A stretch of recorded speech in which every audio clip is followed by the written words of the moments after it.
Hi, everyone. Welcome to Office Hours. If you're watching on YouTube, you can find out more about what we do at officehours.global. First hour is general discussion, any questions that come up around media, virtual production.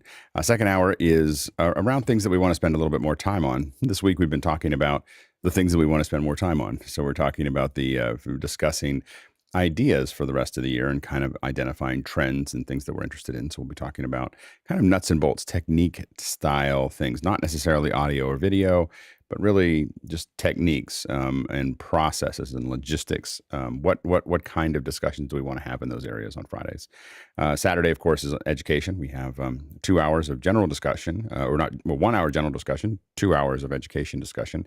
That's not on YouTube. And then we're going to come back on YouTube at 10 o'clock and talk a little bit about keynote tomorrow. So we'll be having kind of some more technical things that we are going to put up from the education group. And then also on Sunday, as in addition to our general discussion, we are coming back to cooking. So Damayanti Gajar will be joining us, and we'll be learning how to cook a new meal together on Zoom at 10 o'clock. You'll see us kind of build up and work on our kits before 10 o'clock. So we're promising 10 o'clock that's when we're going to start actually doing the cooking. But before that is all kind of pre-show and us figuring stuff out. So stay tuned for that. All right. Let's go ahead and jump into the questions. Courtney, what do we have? Okay. Let me rearrange my screen now that I see the pop-up. From Bo Cordell in Charleston, South Carolina, we have which Mac Minis and output devices are being used in Office Hours 2.0 to allow for 4 ISO outputs? Go ahead, Mitchell. Yeah, this is a test to see if I get it right. Zoom ISO, let's see, a DeckLink four-banger, and perhaps a PCI adapter. Yeah, so it's a Mac Mini with 8 gigs with a Sonnet PCI, Sonnet USB 3 or Thunderbolt, I guess a Thunderbolt output, and then that Sonnet holds a Blackmagic Duo card, and we're running about 20% capacity. So the Duo card lets us kind of go either direction. So if we wanted to use those cards for something else in the future, it was nice to have those, but they do 4 outputs. And so that's what we're using. Next question. Coming in from Scott Bueller in Germantown, New York, he says, looking for a wireless push-to-talk button for Unity on iOS or Mac. Any recommendations? Go ahead, Chris. I think that there's something on the Unity website that has a link about some buttons, but I know that when I use Unity on my Mac, I use my Stream Deck. Obviously, that's not wireless. Stream Deck does have an iOS app, but I gotta say, I wouldn't want to use that because you really want the tactile. You want to make sure you're hitting the right button. So I guess I don't have a great answer, but I'll stop talking. You go ahead, Guy. Yeah, the one that's on the Unity website, I think it's $50 or $60, but the one that I bought and that works is this one on Amazon for $35. It's called Prime Blue. Yeah, Prime Blue. Yeah. So I'll put the link in chat. Yeah, absolutely. Go ahead, John. Yeah, I was going to recommend the Prime as well. Yeah, and Primes are the ones that we've used in the past for wireless, where they're just push to talk. Now, the other one that you can do is use a Parrot. So like the 450 Parrot is a headset wireless to your phone. So I'm assuming that when you're looking for wireless, what you're looking for is to attach to your iOS device. So you can use the Parrot to attach that, and it's got a push to talk on the side of the headset. So that's another way to look at it for using those comms. Next question. This one comes in from Tobias Moss in Minneapolis, Minnesota. Does using an external monitor clog up processing that could lead to Zoom or OBS lagging? He's using an XPS 159575, a USB-C to hub, to HDMI, to the Dell 4K monitor. Good, David. Yeah, I'd say the first thing would be to check the video card that's in that Dell. There's 3 models. The entry level is an Intel built-in thing. Those are the ones to avoid. The other 2 steps up are NVIDIA cards. After that, it's going to be that hub to make sure that signal's flowing through right. But the monitor itself should not do that at all. Yeah, you will. The built-in Intel graphics card will not support Zoom properly. I can tell you from experience. So you definitely need a discrete card to make that work well. I mean, it's good for people who just want to jump on and be on Zoom, but if you're using it for production, you'll need a discrete card. Next question. This one comes in from Guy Cochran in Seattle. Says, what mobile apps do you use or recommend for production? Go ahead, Noah. The one I use almost every time is Sunseeker. It's like an $8 app, but it tells you the trajectory of the sun at the appropriate time and the appropriate date. So that one's super key. Filmic Pro, which you've heard before, the GoPro apps, DJI apps, Ronin apps, Shot Lister, which is an organizational tool. On larger sets, there's something called a Q-Take monitor. So they have a wireless receiver type thing with that app, so you can monitor the set. And then finally, there's an app called Double Take, which allows you to use your forward-facing camera and reverse-facing camera. Go ahead, Roscoe. Yeah, I'd only add to that Cinemaker, which allows me to go out and actually, it's basically a light meter that allows me to know the color temperature of whatever light source is outdoors at that particular moment. Sky? Absolutely vote on Filmic Pro. It's a brilliant tool. It's goes beyond just your regular camera that Apple's really good at as well, but also to edit it down, the Luma Touch that you can use right inside your phone. It's a little more complicated again, but it will allow you to edit. And then particularly since we're doing a lot of TikToks now, we want to trim it right in the phone and then modify it. And then also a teleprompter app. David? AJA data calculator. It's a freebie and tells you how much space you'll need for whatever codec and stuff you're using. Yeah, I think all of those. I some kind of Bluetooth for my Blackmagic cameras, and Artemis Pro or Artemis. I've been using Artemis for a long time, and that allows you to use your iPhone as a viewfinder for different cameras. So you can say, I have this camera, I have this lens. I look through it and I'm like, okay, that's my frame. So if I'm pre-vising, it's CAD Rage is another one that does something similar, but having one of those as you're trying to design frames is useful. Next question. All right, this one comes in all the way from Stuttgart, Germany, and Jonas Dottel says, has anyone had any experience with going live to LinkedIn? Any notes to look out for? So I have to admit that I've had the live LinkedIn since pretty early on, and I haven't gone live once. The only thing that I will say about it is that I think that part of it is that I'm so connected to a very specific community on LinkedIn.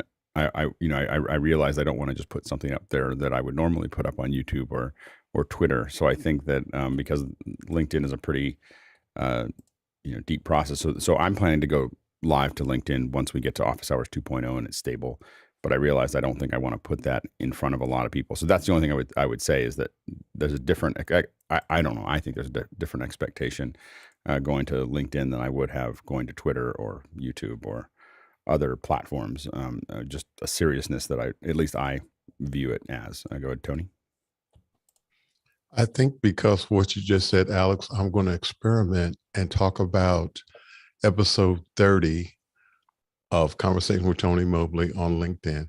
So I'm going to try that today, I think. Now, are you approved for LinkedIn? Yes, I'm approved for LinkedIn, but I haven't done anything with it. You should do it. You should do it because I haven't been ready to do that yet. So, but we're getting close. Next question. Coming in from Guy Cochran in Seattle, says, who should Office Hours community members be following on Twitter, LinkedIn, YouTube, etc., and why? Go ahead, Jesse. For fantastic gear breakdowns, I recommend Gerald Undone. That's great. Sky. This either might be self-promotion and or masochistic, I'm not sure, but Mad in the Kitchen. Mm-hmm. We're continuing to really explore into the Twitter world, and we've created a new thing called Mad Labs and all things kitchen appliance stuff. Good, Courtney. For production on Atem, Aaron Parecki does a lot of Q&A on the Atem minis and the extremes, and Doug Johnson does a lot of information for people building trucks or for streaming, live streaming. Yeah, I think John Barker has some good stuff on here to record as well, so I think that's another one to take a look at. DVE Store has some good videos that I've watched in the past, so I would definitely check that out. I have this large smattering of of YouTube channels that I follow, but I think that the biggest thing is to actively, when you see something that you like, subscribe to it or to like it, to make sure you set a stake. I think a lot of times what I realized for a long time, I would just watch stuff and go, oh, that was great, and then I didn't do anything that would have have me see it again. So now that I have a pretty deep set of subscriptions, I don't know if I'd ever really need to watch TV again. I think at last count, I'm like 18 hours deep in things that I've put on the watch soon or watch next list. Next question. Coming in from Andre Dalle in Berlin. He says, using the Atem's webcam functionality for Zoom, the picture appears very contrasty and saturated compared to the program signal via HDMI. How do people handle this? I actually move my curves so that they are what I'd like to see them as going out into the system. So I'm using the camera settings or the camera adjustments to make those changes. Go ahead, Roscoe. Yeah, it's pretty much a crushed black, so it's just a little bit added, brightness to the picture. Yeah, I think it's a function of the compression to the kind of the webcam compression coming in. So and that happens often in compression. It's not a thing that's specific to the Atem. So I think that's what's inherent there. But again, what I do, because I have control of the camera, is that I'm correcting the camera to match what I want it to look like in Zoom. So that's one of the reasons to have a system that works together. Next question. Next question comes from John Foltz in Selinsgrove, Pennsylvania.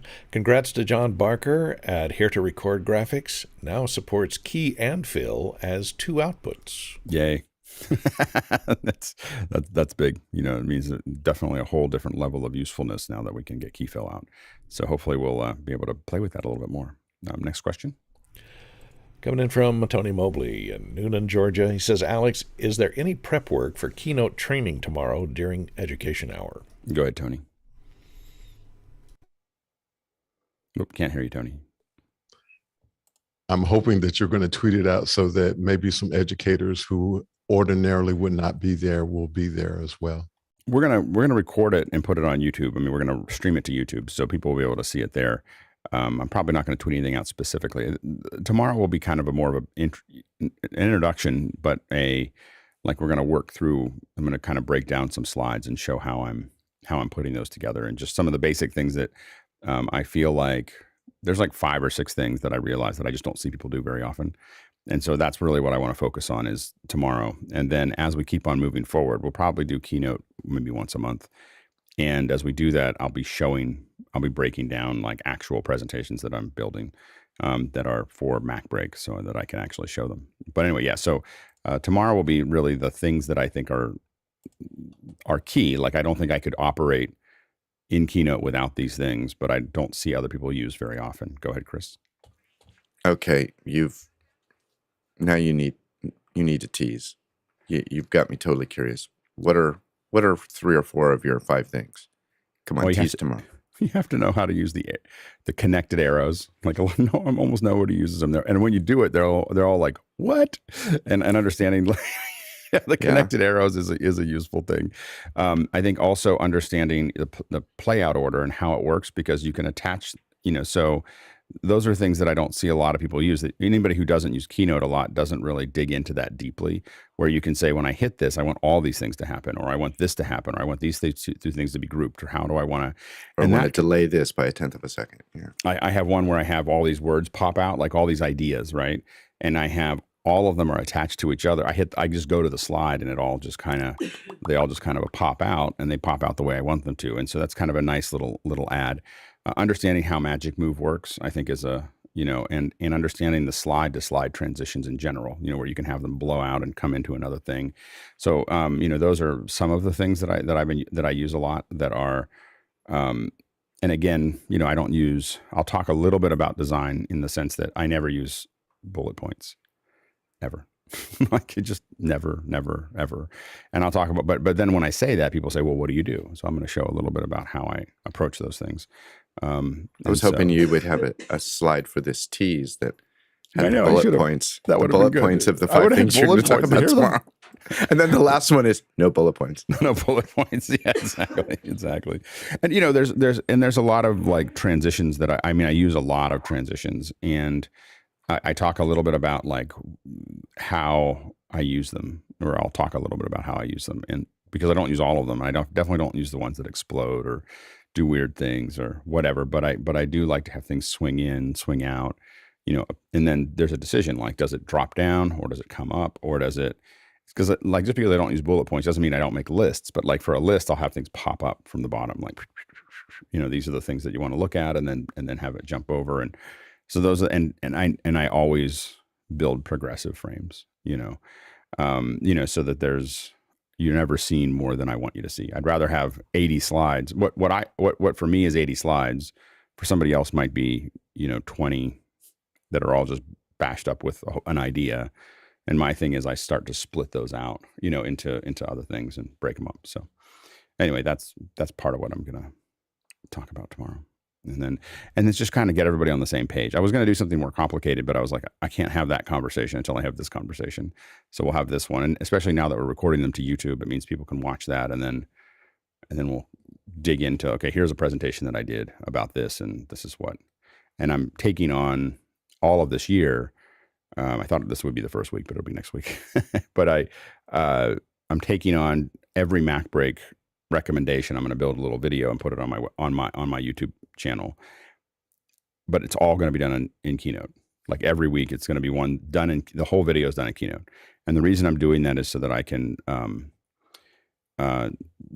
can basically dog food the idea that teachers should be able to do videos relatively easily.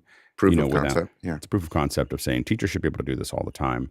They should be able to just use Keynote as a video /graphics tool, because it's a really powerful tool to do that. You don't need an animated chalkboard.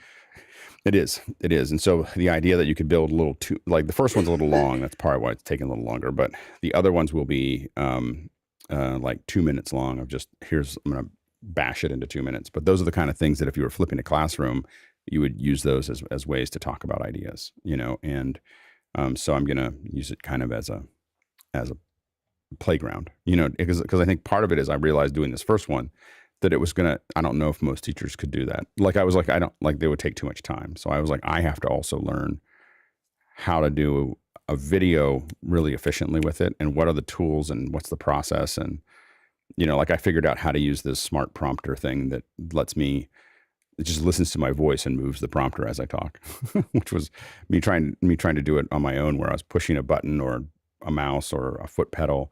None of that worked, but just listening to me and doing it was useful. I actually had a client show up one day, and I said to her, we were going to do a record via Zoom, and I said, do you want me to put your copy in a prompter? And she goes, no, I got it. I go, oh, and she explained this whole thing to me. I was like, oh, that's brilliant.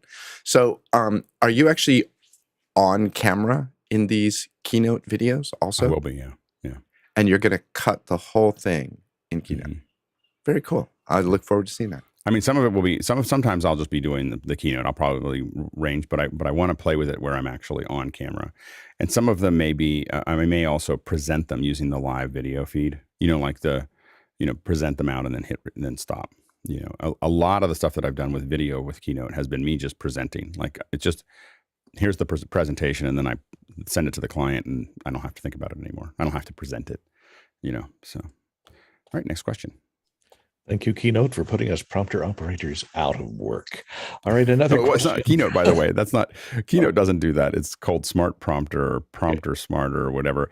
And I can tell you that as someone who hires a lot of teleprompt operators, it is no replacement for an operator. Like I would never use it with a client. Like for me to do it at home and be able to do it anytime I want and turn it on and make it work, it's great. But the editing tools aren't fast, and I have to edit it, and I can't just ask for something to be changed. And I would never ever use it in production, like as a like use it in a real production with a real client. But for me at home, me being able to type a couple new words or change a couple things and then hit it and have it play back, it's useful. Anyway, next question. Okay, I understand. I'm just letting you know, like I'm letting everybody know, because I don't want people to say, "Well, I downloaded this thing and it's really hard to use." It is hard to use. App, yeah. Okay, thanks. Another one coming in from Tony Mobley in Noonan, Georgia, says, trying to figure out use case for a 2012 MacBook Pro 500 gigabyte hard drive solid state. I want to put all House of Worship content to that computer. Doesn't seem to be good for anything else. What use it that way, or just get rid of it? Go ahead, David. 2012, it'll run Catalina. I would say strip it down, load Catalina, put Keynote on it, use it for House of Worship slides, and it would be a pretty good presentation machine that way. Not so much for video playback, but definitely handle presentations. Yeah, go ahead, John. Yeah, I was going to recommend the same thing. Is either simple presentation playback, audio, pre-show, after show, those kind of things. I wouldn't recommend it for anything mission critical for the service, but definitely there are some use cases there, and it speaks to volumes that you still have it running. Go ahead, Jesse. Keep one of those on my desk at all times because it is a Swiss Army knife with FireWire and Thunderbolt and a CD drive and an SD card. I would definitely keep it. Go ahead, Tony. So it for me, it's painful right now because it runs so slow. And I was just thinking that I need to find a way to get some of the House of Worship videos off of my Mac Mini. I think that might have had something to do with my crash a week ago on Conversation with Tony Mobley. So that's the use case. So I guess what I heard was strip it down and possibly add it to my chain as a presentation device.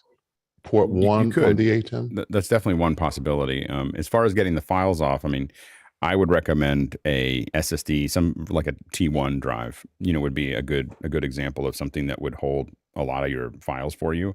I would not put in our house, not with me, but in our house, someone dropped a spinning drive that was still around and it's no longer working. So anyway, and I haven't used spinning drives for a long time. So what I would do is consider getting some kind of SSD drive system that you can use, that you can copy the files that you want to store. I mean, obviously it shouldn't be in one place, and you can put one on a spinning drive. I'm sorry, Alex. I said solid state, but it is an SSD. Right. No, it's a replacement. Right. But what I'm saying is that I wouldn't use that as the place to hold things. I would put it on a separate drive that you can move around. For that computer for 2012, when we say strip it down, I would strip it down to nothing installed in it, and completely wipe the drive and put the Catalina on it. There's probably lots of little processes that have been building in there that will take up time. It is actually not that bad of a performance machine. It just needs to not have any distractions at this point. Go ahead, Noah. That's basically what I was going to say, is wipe it, as in delete the whole hard drive, reinstall the OS from nothing, and then give it only one task. That would be my suggestion. Next question. Okay, this one comes in from Scott Mueller in Germantown, New York. Says, which Apple products have the best Bluetooth range? My 2018 Mac Mini is by far the worst. My AirPods cut out within 20 feet or so, whereas my 2018 MacBook Pro and Apple TV seem to reach through the whole house. Go ahead, Roscoe. I'm really impressed with the M1, both the Mini and I have the original laptop, not the two newer ones. And they're both, it's 5.0 and I have a 5.0 headset and it goes through about 3 walls. David. I have problems with Bluetooth, my phone to my head sometimes. So I don't know, man.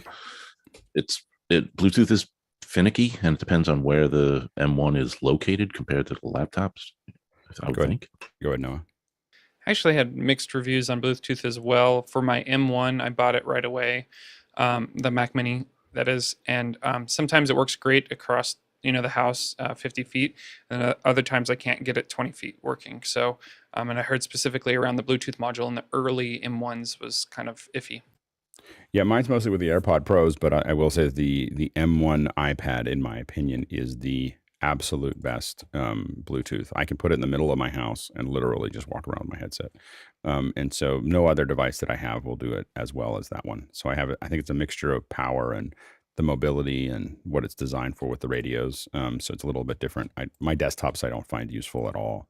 So, but the iPad is probably the one that gets the best if you're looking for what Apple product produces the best result. Next question.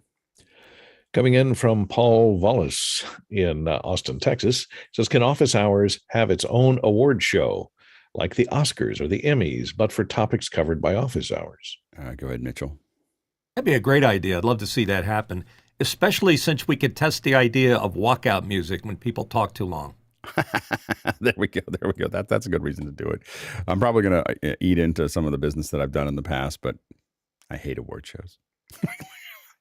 hate them. So anyway, so that's the I'm fine with working on them. I just don't like to watch them, and I don't think I'd want to do them. Like I think they're fun to work on because you get great opportunities to work on things, but I don't like to watch them or be part of them because I think that I like ones that they've just chosen, like, oh, we're giving out a couple of awards and then we're going to have some concerts. But when it's all the voting and all the other stuff, and I think that there have been a couple that I think I was so affronted by that I haven't been able to, go back. Go ahead, Sky.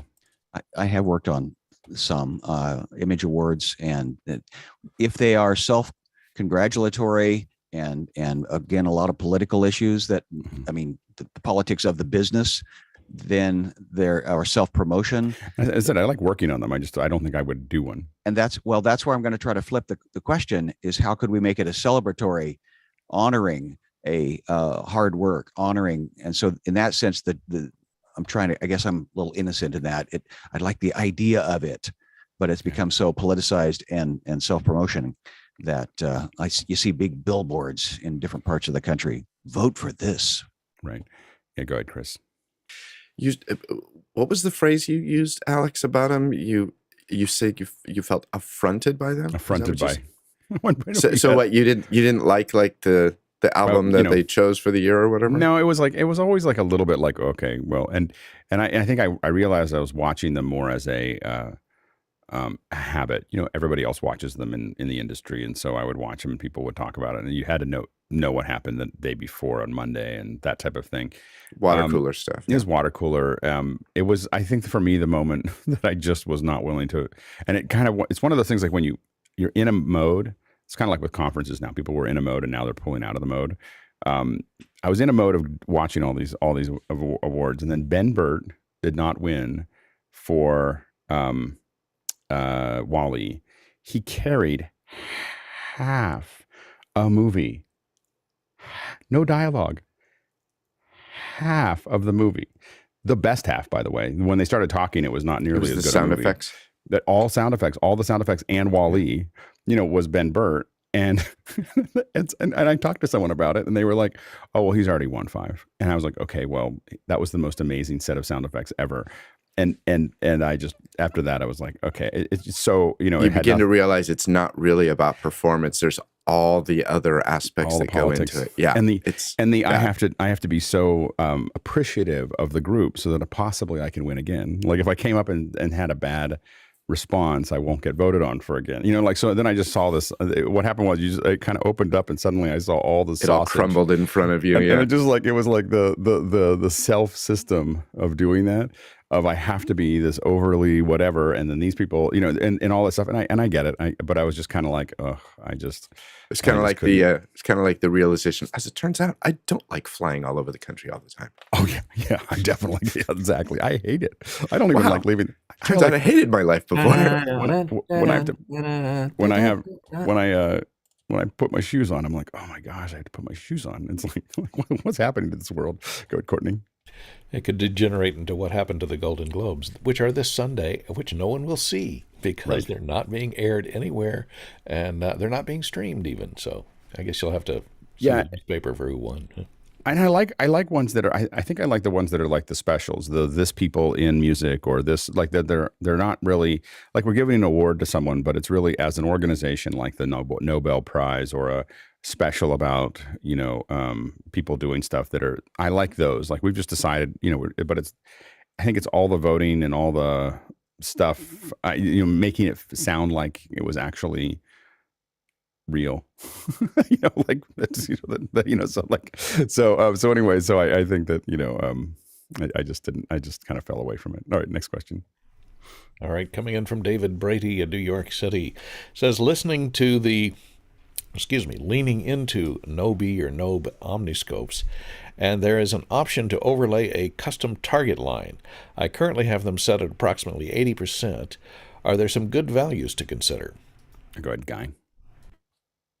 It looks like I haven't played with these actually until just now when I saw the question coming up, but I was more intrigued by the vector scope with the targets for RGB targets, because you know there's a flesh tone line here in the vector scope that everybody goes for, but you can actually define that target. So you must be talking about a luma target, and the luma target would basically put this red line right here, which I don't know. It just depends on if you think something's. I mean, 100 would be too bright. Usually I even see 110. I don't know why this doesn't go up to 110 or over broadcast safe. Were you Right. gonna say something else? I was just wondering what's like a good area for that HDR kind of, or how we can. Yeah.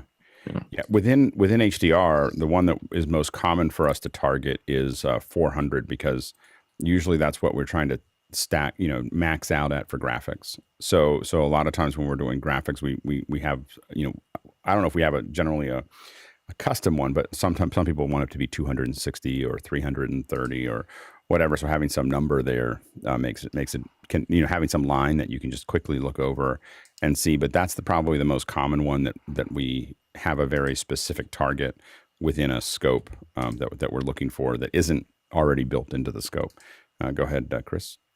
So this came up because David and I and a bunch of other people were actually, here I could show you. We were playing with this faux chart that a friend of mine is trying to solve problems for us here on the show. Like even if ideally, there's a huge discussion about like how to set and match cameras. And one of the things you want to be able to do is set your camera before you join the group. That's going to be a whole workflow we have to figure out. And then how then back at 090 or Office Hours Global HQ, how they can be matched at that point. So the question then, when you say 400, Alex, 400 what is the top end of that scale? Well, that's 400 nits, and that's what we're doing on our side. For if you're color correcting, you wouldn't think about that because you're still sending me currently an 8-bit image. Understood. You're not sending me graphics. So then, out of let's go old school. IRE. At what point on the IRE scale would that be? And you're saying that's for a graphic, and then it gets complicated because it's a different kind of scale. So it is. I mean, in the most rough form, I would say 40. It's 40% of the overall, but the scale is different. The way it's represented inside of a 1,000 nit image is different than the IRE. So, but if I was sending something to us, I would be sending it. I would try to max out my whites at, like 90% or not. Like that's what I would be trying to set for. I think it would be a good exercise to begin to quantify some of these things. Mm-hmm. Flesh wants to be here. Black wants to be here. A white background in a background should be no more than. And if you're using Blackmagic, like one of the ones that's kind of key to the whole process is when you're looking at it, there is a hue. There's the hue setting for the cameras. If you expand the camera control opened, so you hit it and it expands opened, and over on the right there's a little hue. The hue rotates the color. So if your skin is like just a little off of that line, you can literally just use the hue to just rotate it into place. Rotate your skin into first. You got to hit the expander right next to the. I hit that. Hit that, and then over on the right, near the bottom above where it says, you should see a hue there next to saturation. Yeah, there you go. Yeah, so there's contrast hue. It should be set at like 180. Yep, hue's at 180. Right. So if you're in a scope, when you move that hue around, what you'll notice is all the colors just rotating. Yep, that's what hue does. This? Got it. This hue rotates. See how it rotates? So you can, if you have your skin at a certain place, you can rotate until you can literally see your skin in that thing and just rotate it. The use of the scope with the controls, I mean, obviously you want to but if you're like a little off, you can just go and just rotate it in. Like mine's set to like 175 degrees instead of 180.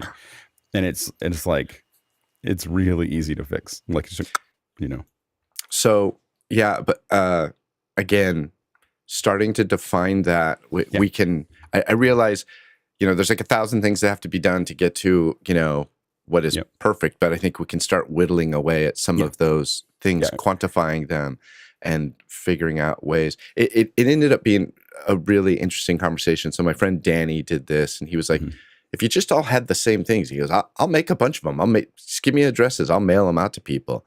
And at least we'd have. The problem with black, white, and gray is that that the gray target is too small. So if you fix for the gray, it's kind of like grabbing onto a little, but you need the other colors to do it.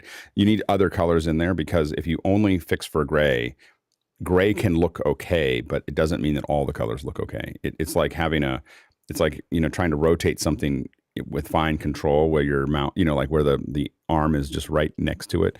So your sample isn't wide enough. You think that gray is enough to fix it, but it never is. Like if you just use a gray card, you can't fix an image. You need the colors. That's why color charts are color charts, is because you need the points in different parts of that 3D space, of the red, green, and blue space, to define the color space. And so the gray is just one little sliver. And so it can be the same and correct, and a lot of other things are not correct. So you have to have at least the primary colors. But really, I mean, if you look at the X-Rite or Calibrite now is good. The one that obviously works the best still is the Dumont chart works well because all those colors draw a line in the vector scope. That's why it's so valuable, is that you can just put it up and you can just see what's being warped, and you can decide that you want it to be warped, but you can see it very, very clearly of what's actually happening. But we'll talk more about that. That's a whole nother second hour, and we're going to get the folks from Omniscope on to talk to us. Cool. He's already said that he's game to come on. Next question. This one comes in all the way from Berlin, Germany. Andre Doley says, recording a 3-hour session on an Atem Extreme ISO, the Atem generates 2 files for the program, not only one. The first one is 3.5 gigabytes, or 2 hours and 18 minutes, and the second one is 1.25 gigabytes, 45 minutes. Any ideas on why this happens? Using a Samsung T7 1 terabyte formatted in exFAT. Go ahead, Roscoe. Yeah, I think the programmers just wanted to be ultra careful. In the old days of FAT32, you could only go to 4 gigabyte file size. So I think they just wanted to do that. If you go, I did this one time, you have about 4 of those if you go out like 5, 6, 7 hours. So, I'm trying to remember exactly how many hours that 4 gigabytes gives you, but it's just the programmer's way of dividing it up to save you from a file corruption. Yeah, go ahead, Courtney. Yeah, some programs offer a way to tell the program whether or not to split files at 4 gigabytes, which was the FAT32 limit. And just be aware that when you're moving those files around, if you're moving files that are giant, like 20 gigabytes, if something goes wrong in the transfer of that file, it can trash the whole file. So keeping files smaller and then reassembling them later is a little safer way to transport them around, and it makes the transport go a little bit faster.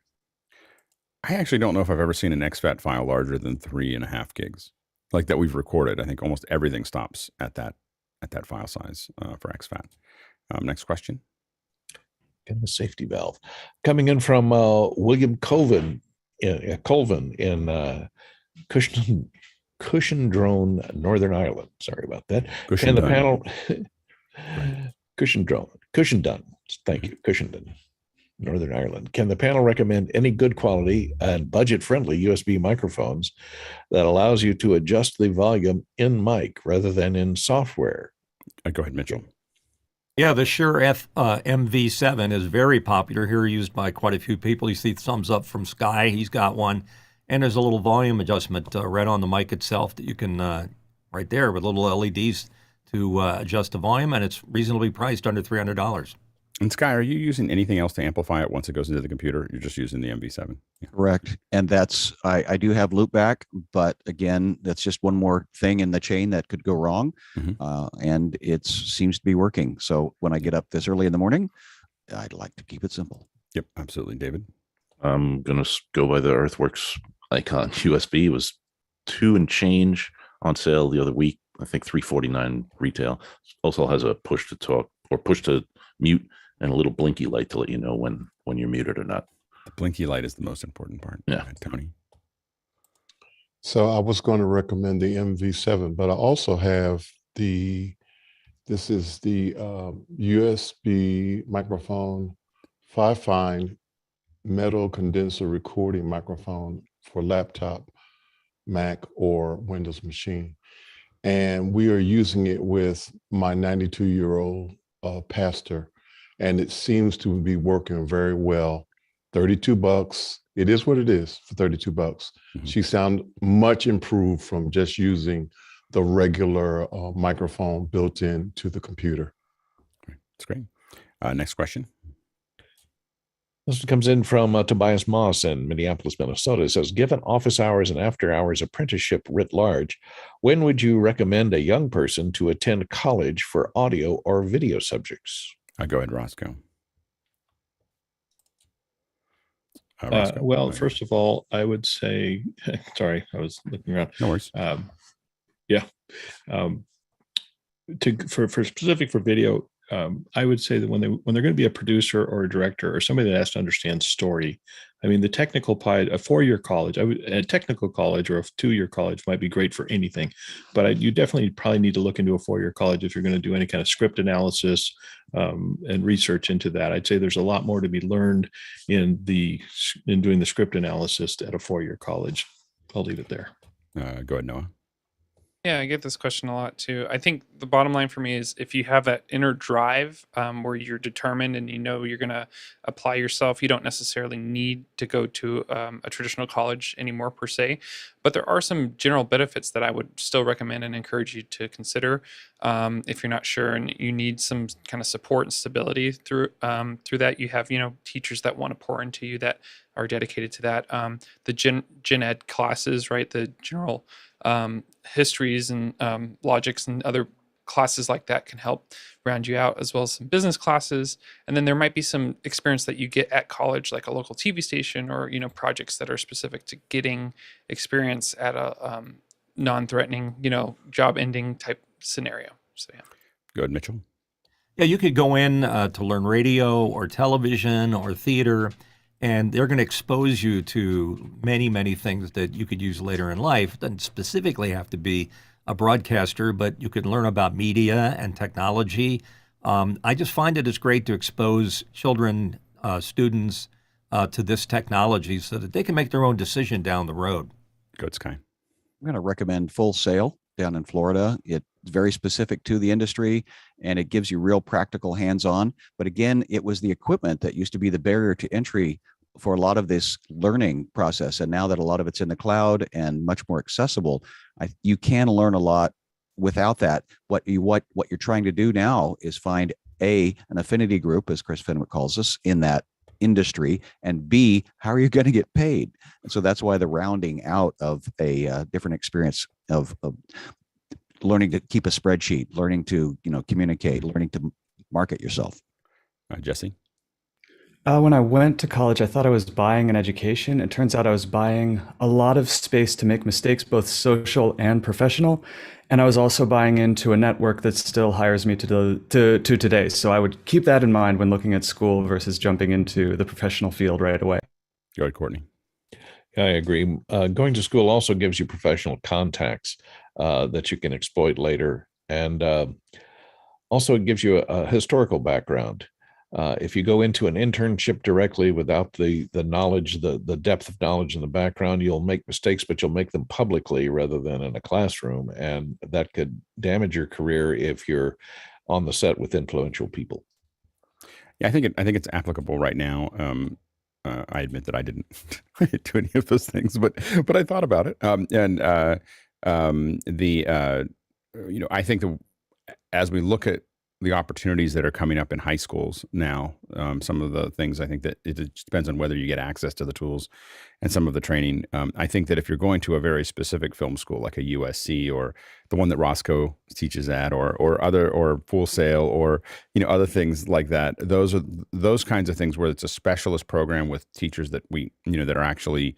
But I think that just going to the video program within a average school, we find that we have to unlearn a lot of things when we get folks from kind of a general purpose media program is not usually something that we find useful. Like we have to actually kind of unwrap everything that the teacher told them to do.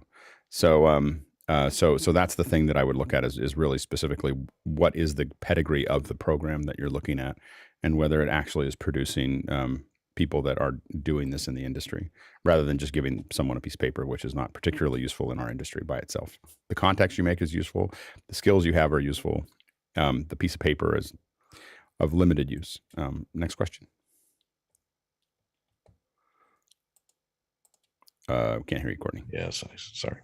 Coming in from Sky Gleason in Seattle, Washington, says, as Keenan Campbell travels across the country for office hours space launch, what hard drives could work as backup drives for his Blackmagic PC 6K Pro?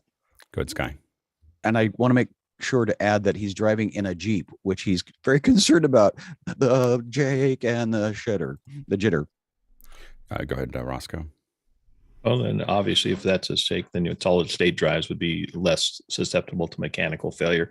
I just buy I don't buy the largest Western Digital drive I can get. I buy the one down from that, and then I make sure you make 2 copies, because it's all about costs per terabyte. Go, Jesse. We shoot on T5s, and we keep redundant backups on 2 cheapo Western Digitals. Next question. Coming in from Stefan Fischer let me make it bigger. Stefan Fischer in Würzburg, Germany says, when does the panel dispose of all packages of those lovely items? Right after installation or after the warranty ends? So you probably will not use them to send it back to the supplier. I'll go with David. I live in a relatively small New York City apartment. I don't want to be like the Collier brothers. So I will immediately get rid of stuff that I know I'm not keeping and recycle quickly. Go ahead, John. Yeah, for me, it comes to, when am I confident I'm not going to return the device? As soon as I feel confident it's something that's going to stay, then I'll go ahead and I'll throw away the boxes and store manuals, anything else I want to save. Yeah. I often, for the company, we keep one of everything, like just one box. Like we buy 6 of them, we keep one of them because it's just easy to ship back for RMAs. So it's just the quick and easiest way to do it. I also have a tendency now to keep all my packaging in my, so then at home, I get rid of all the boxes as fast as I can, but I keep the bubble wrap and I keep Amazon boxes. I break the Amazon boxes down. So I have this like long stack of Amazon boxes at different sizes, and I have a box full of bubble wrap. So if I need to send stuff back, I can just put it in there and send it off. So I have stuff there, because I kept on finding I wasn't sending things back because I didn't have a box. So I was like, I can solve this. I get so many boxes, I can solve this. And so I use razor blades and cut them, to fold them all up so they don't take very much room, and then I can store stuff. So that made it more easy for me at home just to get rid of the stuff, knowing that I have what I need to send it back if I need to quickly RMA it. Next question. Coming in from Brett Ramsey in Melbourne, Australia, he says, watching the cricket on free-to-air network television here in Australia, and was surprised to see a TVC from Blackmagic plugged into the free version of Resolve. Why do you think they would advertise to such a wide mainstream audience? I go with Roscoe. Well, sports is a C-suite to advertising. Financial people watch sports. And so if you want to get to high-end people, which you may need financing for your company, then you're going to push it into a sports venue. Also, Blackmagic margin is on their next copy of Resolve free is 0 relatively. So why not just mass market, spread it out and let it, it's a gateway to their other products. Go ahead, John. I think it's a real testament to TikTok and YouTube, and really like exposing children. I have 10-year-old and a 13-year-old that make videos all the time, and getting them to start leveraging different products. Like I got my daughter a Mac this year, and getting her into different video editing. She's really interested in editing videos and does it for all of her friends. Having her move away from her phone into an actual professional product, something that she could leverage for a career in the future. I think there's a lot of value there, and I think they're going to grab onto that, just like Microsoft never stopped, stopping people from using Windows or not Office 365, but now Office 365 is because they wanted that widespread adoption. What you use at home is what you're going to use everywhere. I think it's the same kind of concept. Yeah, absolutely. Courtney. You'll notice that Blackmagic is moving, because of the Atem series specifically, they're moving into a consumer market. So they're trying to hit a much broader market than just the technical television and us geeks. You'll see them advertised in the Atem Mini and Resolve in Time magazine, which reaches a much broader market. So I think they're branching out to try and commoditize these products and move them, capture a much broader market than they've typically gone to for the professional video market. Yeah, I think that the pandemic has really pushed an enormous number of people into more social, more VOD production, more live events, more all of those things that have really flushed a lot of money into Blackmagic, and they are looking at that next generation of producers, and those will be kids, but it'll also be professionals that are looking at how do I make the next video for my company. How do I do these? And those tools now have become more widely available, and that's their market. I mean, they have that. I don't have enough money to get an ad agency, but I want to build stuff in house.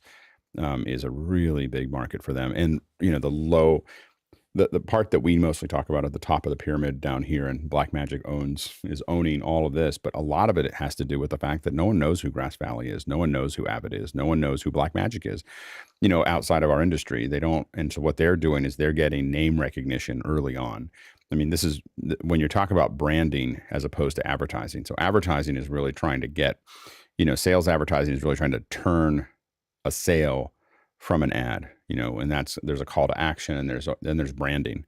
Branding is just, I want you to always think of my brand and know what my brand is and know what it does. And that is like if you look at like Coca-Cola in Africa is a good example. They buy all the signs for the vendors, and then it has Coca-Cola on one side. That's it. They pay for it. Like it's just free. They just go to the vendor and go, hey, we'll put up a great sign for you. We'll print it out. They've got a printing system to do it and everything else. So then you see Coca-Cola all the way down the thing. And you're only, why do they do that? It's some of those vendors don't even sell Coca-Cola. It doesn't matter because they want that brand up there. They want you to think about that. And so what Blackmagic now is doing is they're at a scale that almost nobody else in our industry is at, which is that they can just think about branding. They can just think about the fact that you may not be thinking about video production right now, but when you do, you're going to think about Blackmagic, and you're going to, that name is going to be familiar in your head 3 years from now, 5 years from now. I mean, that's when you start doing those ads.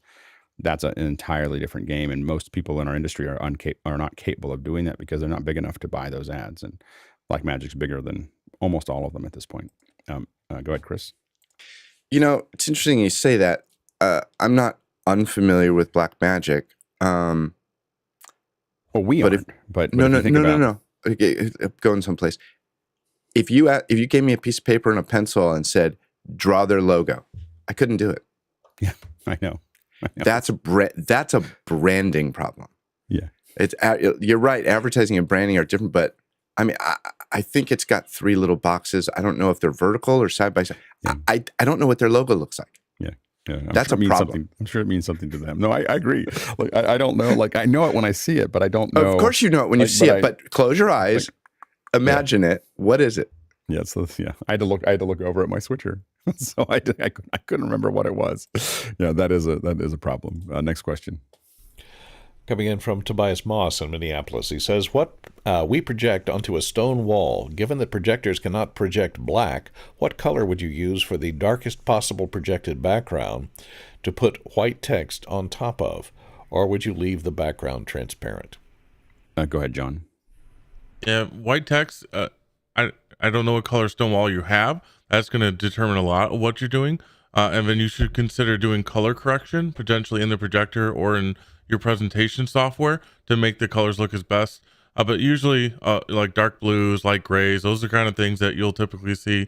It doesn't matter what you're projecting against. You want that white to pop and not be distracting for anything in the background. All right, go ahead, Roscoe. Well, exactly that. You can't project black, so don't project anything. Leave it transparent and just project the white upon the stone. Yeah, go ahead, David. Or the opposite. Try to make the text look as if it's carved into the stone. Maybe not black, but that sort of thing, rather than a black screen. Just go for the lettering. Yeah, I think it would depend on what color of the stone wall that you just need a really bright projector to get those colors, that white to pop out. I would do it probably over black to have it on the stone wall. At first, I misread that. I was like, what color would I put on the wall? Which it doesn't sound like you wanted to put anything on the wall. So if you did, there is, by the way, there's paint that is the same reflect or similar reflectivity to a daylight screen, so that you can have something that will actually reflect it back. But it sounds like you have probably a natural looking and a wall that you're attached to. so I think that it's the brightness of the projector, and pure white is probably what I would aim for. Go ahead, Courtney. Yeah, and if the wall is a darker color, it's going to be that color when you project white on it. So you have to color correct for that. But Right. as someone said earlier, but the other thing is control your ambient light, because your ambient light controls the contrast in the room. From other light hitting the wall will determine whiter than white, and so on. Right. Next question.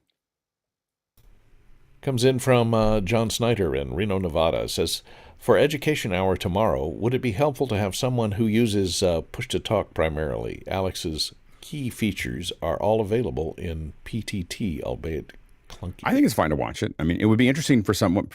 I would love to have people in PowerPoint join the actual panel, and say, in PowerPoint, I would do it this way. I don't know how to do that. So I've been using Keynote since it's, the only thing I know how to do is convert PowerPoints to Keynote, which is usually import them in and then rebuild all the things that are broken. Not because of PowerPoint, but because of just the compatibility issues.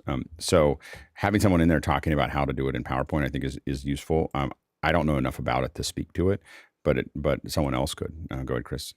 I had a good friend of mine who was a PowerPoint monster. And a lot of what I learned how to do in Keynote was actually by watching him work in PowerPoint. It really sort of inspired me to push Keynote even a little further. Yeah. PowerPoint has some capabilities. There's very few people who really know it well. Yeah. Go ahead, Roscoe. Yeah, I think we have to look at Google Slides then too, because a lot of people have been pushed into the Chromebook front with their education budgets. I don't think that most of what I'll show tomorrow you can do in Google Slides. Like, I think that's the reality of it. I think we can talk, if we're talking about slide design, we can probably talk about it, but slides is so austere that I don't know if I'd be able to. I think there's other things that are cool about Google Slides. Like Emily is a good example of someone who really understands how to, and hopefully she'll show some of those things, but she knows how to take advantage of all the links and all the interactivity and all the other things that slides can do. So that it can do other things that are connecting you out to the web. It's just not that it's that good at actually. Yeah, I just don't want to talk over their heads too much, because it's always easy to say, well, if you just go out and buy a Mac Mini and get all this stuff, well, educators are like, yeah, but you're good. No, we're good. I'm fine with having a whole nother hour on slides. Like, it doesn't all have to be Keynote hour. So we can have other hour. I'm going to do one on Keynote because that's what I know how to do. But having another hour the next week or the week after or whatever with someone like Emily might want to show how and she's done a little bit of that in the past, of how she takes full advantage of slides, and she does a great job. Although I think that she started using Keynote and then was like, oh my gosh, I don't want to use slides anymore. So anyway, but I think that we can probably find some folks that can show that. And I think that there are other talks that we'll do. I'm doing one that's more nuts and bolts of how to do something. There's other talks that we'll do talking about white space and colors and layout and those things, and those will apply to everything. So this just happens to be the first one, but it won't be something that we're only doing on Keynote. Go ahead, Courtney. Yeah, thanks for correcting me. I misread that question. But on PowerPoint, I've been really surprised that Microsoft, over all these years that Keynote has been out, has not upgraded Keynote to achieve the same level of animation and smoothness of animation that Keynote is able to generate to compete with them. I guess because they own the corporate market to a large degree, used to own the corporate market to a large degree, and that they feel that they didn't have to compete with it. They just haven't, kept up. I think that the issue is that no one's asking for it that's using PowerPoint. Like they're happy with what they have for the most part, and they're in that process. Keynote was driven in a completely different way because Steve used it. So Steve, Keynote was Steve's presentation tool, and so it had an entirely different DNA than solving a problem for corporate usage. It was Steve's main tool. like that was his main tool, and oftentimes people say that at the company down there, that you if you want to move forward, you will have a deck or a demo. like those are the two things that you have to have one of those two things. And so the deck, Keynote is part of the lifeblood of that company, from what I understand. And so that's a much different way that everybody's using it, and everyone has a very high expectation mean, that's what I've heard. You know, that everyone has a very high expectation of what you can do with it. And like, even when you look at, I spoke at WWDC in 2007, and I think I've told the story before. Thought I had built the best deck I'd ever built, and then they have a company that literally tears apart your decks and puts them back together, and you know, they take it at a whole different level of seriousness. You know, what the average deck created for a WWDC presentation is better than Microsoft's keynotes. You know, the deck quality. You know, and that's a crazy, you know, a crazy thing. Go ahead, Chris. I think what Courtney said about, you know, why hasn't PowerPoint improved? I think that there's definitely a culture of people that see and understand subtleties. And I think that Keynote, like you said, Alex, it was Steve's tool. Heck, they could have called it Steve. If they called it Steve, it would make just as much sense, right? Steve. Hey, can you pull out a Steve deck? Yeah, I need a Steve deck.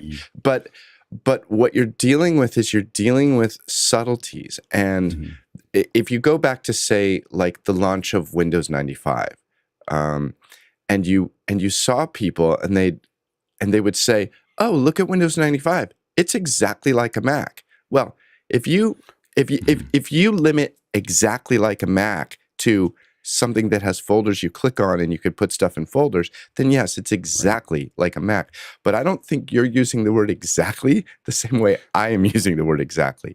And it becomes a matter of subtleties. Do these people see the difference between the way, say, Keynote does a dissolve and PowerPoint does a dissolve? If you don't, then you're going to be perfectly happy with it. Or anti-aliasing, kerning, line. You know, like there's like when you open up a PowerPoint doc. I know this is a whole other discussion, but when you open up a PowerPoint doc, you're always like, "What happened to all the text?" Like as a Keynote user, you're just like, it just has a layer of yuck on it. You know, that is, you know, it's not something you can put your finger on, but it's just the way it uses the fonts and the way it anti-aliases things isn't there. And so, again, to your point, Courtney, I don't know why they didn't just hire, because I don't think that the Keynote team is that big. I think Microsoft could hire like 10 times that number to just try to figure this out, but I don't think they thought it was important. And what's I think interesting is that they keep on innovating. When you look at the live video, and again, I strongly believe that somewhere in the future, you know, there's 3D models, and I think that's going to blow the doors off of everything else. Go ahead, Courtney. Yeah, I just thought one possible reason is because Apple is such a closed system. They own the hardware and the software. They can write directly for the capabilities of that hardware, and Windows is unknown hardware. You know, it has to run on thousands of different graphics cards and combinations, and so I think it's the lowest common denominator that they're shooting for. You know, yeah, and that could be the case. It could be the case that they just have to. That has always been a challenge for Windows is to do that. So that could be part of it.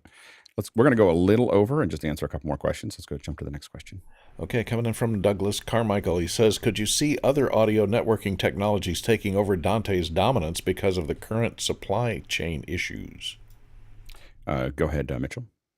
Yeah, I'm not sure exactly how big a problem there is with Dante's supply chain. There are other IP-based devices and protocols out there. I know in the broadcasting industry, the two console manufacturers, Telos and Wheatstone, have their own proprietary, but they're also starting to settle on using AES 67. So the question is AES 67 dependent upon the same chips that Dante's using?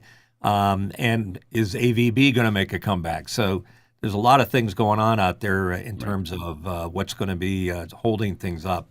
Go ahead, John. When it comes to live audio, I see a lot of Dante and a lot of WSG. So we have SoundGreer for kind of transferring that same type of audio back and forth. And I think you don't see a lot of adoption because you don't see a lot of other people making cards of and adapting to all the different consoles, like breaking through the Dante and WSG. Like it's going to be an uphill battle for anybody as far as the widespread adoption. I mean, almost all the manufacturers have their own version of this. They just have a hard time the interoperability between many things. Dante's figured out probably better than everyone else. In that you can kind of turn it on and it just works. The problem is that it no longer just works. And I think that is they're charging a premium for I can just turn it on and it works, and they're not providing that premium right now, and that has to do with chip shortages. It has to do with I don't know what that we can't. We had a long time where we can't use it on M1s and so those kinds of things, they have to stay ahead of those things to stay competitive. And that's the only thing, that's their weak point. If they don't, a lot of us are happy to just sit and keep on using Dante, but if it doesn't work on everything that we want to use it on, it becomes problematic. Next question. Comes in from Rupert McRae in Dallas, Texas. It says, according to VentureBeat, the Entertainment Software Association is shifting this year's E3 show to an entirely online event. Any thoughts? Go ahead, Courtney. Yeah, I thought about that. That show requires a lot of hands-on stuff, and of course, in a pandemic, you don't want multiple people touching hardware to try out games and things. But it could be a pretty good move, because if they set it up, it depends on how they structure their online event. If they have like individual breakout rooms where attendees can go and drive the hardware remotely to see what the game is and what gameplay is like, in addition to having main presentations in the common room, that might be an interesting aspect to do it that way. I don't think it'll stay that way forever. I think once we're out of pandemic land, if that ever happens, they may go back to a live in-person event, because it was always very big here in Los Angeles. I think they're actually moving. I think this is the first step of them moving. They're using the pandemic. I think it's actually their first step of moving away from a physical event. They may still have the physical event, but I think that what they're doing is taking a sizable step into the quote unquote metaverse. We're going to use the pandemic as a way to give us a little bit of freedom to say, oh, we can do whatever we want to do. But I think you're going to see, by starting early and telling all the vendors that this is going to happen, and then working with them, they now have the opportunity to build, rather than everything being going, oh, we only have 2 weeks to figure out what we were going to do. Everybody now has 6 months to figure out what they're going to do. And that means that, and I would guess that E3 is reaching out to folks and let's figure out how to build a great platform. Let's figure out how to make this work. And the gaming industry is probably the most likely to embrace that kind of approach because they're just very used to online, interaction. So I think E3 is. I don't think that the physical part's going to go away, but I think that there's going to be. I think what we're seeing is the first step towards a virtual event that will keep on happening, that will eventually be 10 times bigger than their physical event. It'll be a global event that they're doing, but they're going to use it. The lost opportunity for all these organizations was that you had a get out of jail free. You had like 10 get out of jail free cards during COVID to experiment and get ready for the future, and almost nobody used them. Like everyone was handed a little deck of, you can do whatever you want and make it great and experiment and do. And some people kind of did, but everyone was so resistant to it that they didn't use most of them. And I think that E3 is using one. They can experiment and push the outer envelope without a lot of blowback. If they did it in a normal time and it doesn't work, everyone's all upset. Right. But if they do it, oh, well, we were worried about COVID. Now they have a kind of a place to play. And I think that they're taking that first step forward. Next question. This one comes in from Danny Law in Malaysia. And he says, in Mac OS, when choosing full screen for any window, is there a way not to lose the other windows opened in the other monitors? Likewise, when someone shares screen in Zoom or spotlights someone. Yeah, David. Believe it's mission control for OS level stuff for the most part. Some apps don't adhere to it, like QuickTime. If you go full screen on QuickTime, it'll just blank out the other one. But in Zoom, from settings, share screen, there's a way to maintain current size, and the share thing will always be in that windowed volume. But the Mac OS thing, I forget if it's. Yeah, and if you're doing it with Keynote, if that's one of the things you're trying to look at, going full screen, present to a screen. You can present to a window instead of present to full screen, and that will allow you. That'll give you something that doesn't take over, and you can even set that window to full screen, so it goes full screen, but it doesn't turn off the other window, which is the kind of the key to the operation. Next question. Coming in from Stefan Fischer in Würzburg, Germany, says, Mitchell, you said you want to buy a 24-inch teleprompter. Now you ended up with a 10-inch. Who shrunk the teleprompter? Go ahead, Mitchell. That's funny. I like that. I've been all over the place, and I've changed my mind back and forth between a 24 and something smaller. But what I ended up doing was realizing that this space that I have available here, I've got a 24-inch monitor, a 24-inch monitor next to it, and only enough space for about a 7-inch monitor. I went with the iCan, just because I want to make the eye contact. Behind me is a tripod that's going to have the base for my 24-inch, which I'll use for reading copy and doing things like that. So it's kind of like, what's your application? You just want to make eye contact? Then you don't need a huge monitor to do that. If you want to read copy, you definitely need something bigger like that. Next question. Coming in from Rupert McCrae in Dallas, Texas. He says, it's the last day of CES 2022. Any final remarks? I don't know if I saw anything else that was there.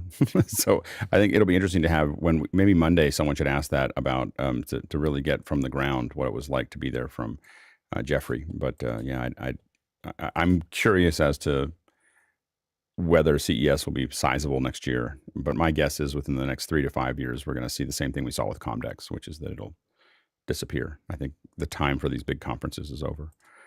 Courtney? I thought it was interesting that Sony dipped their toe into the automotive market, creating cars. That is quite a departure for Sony.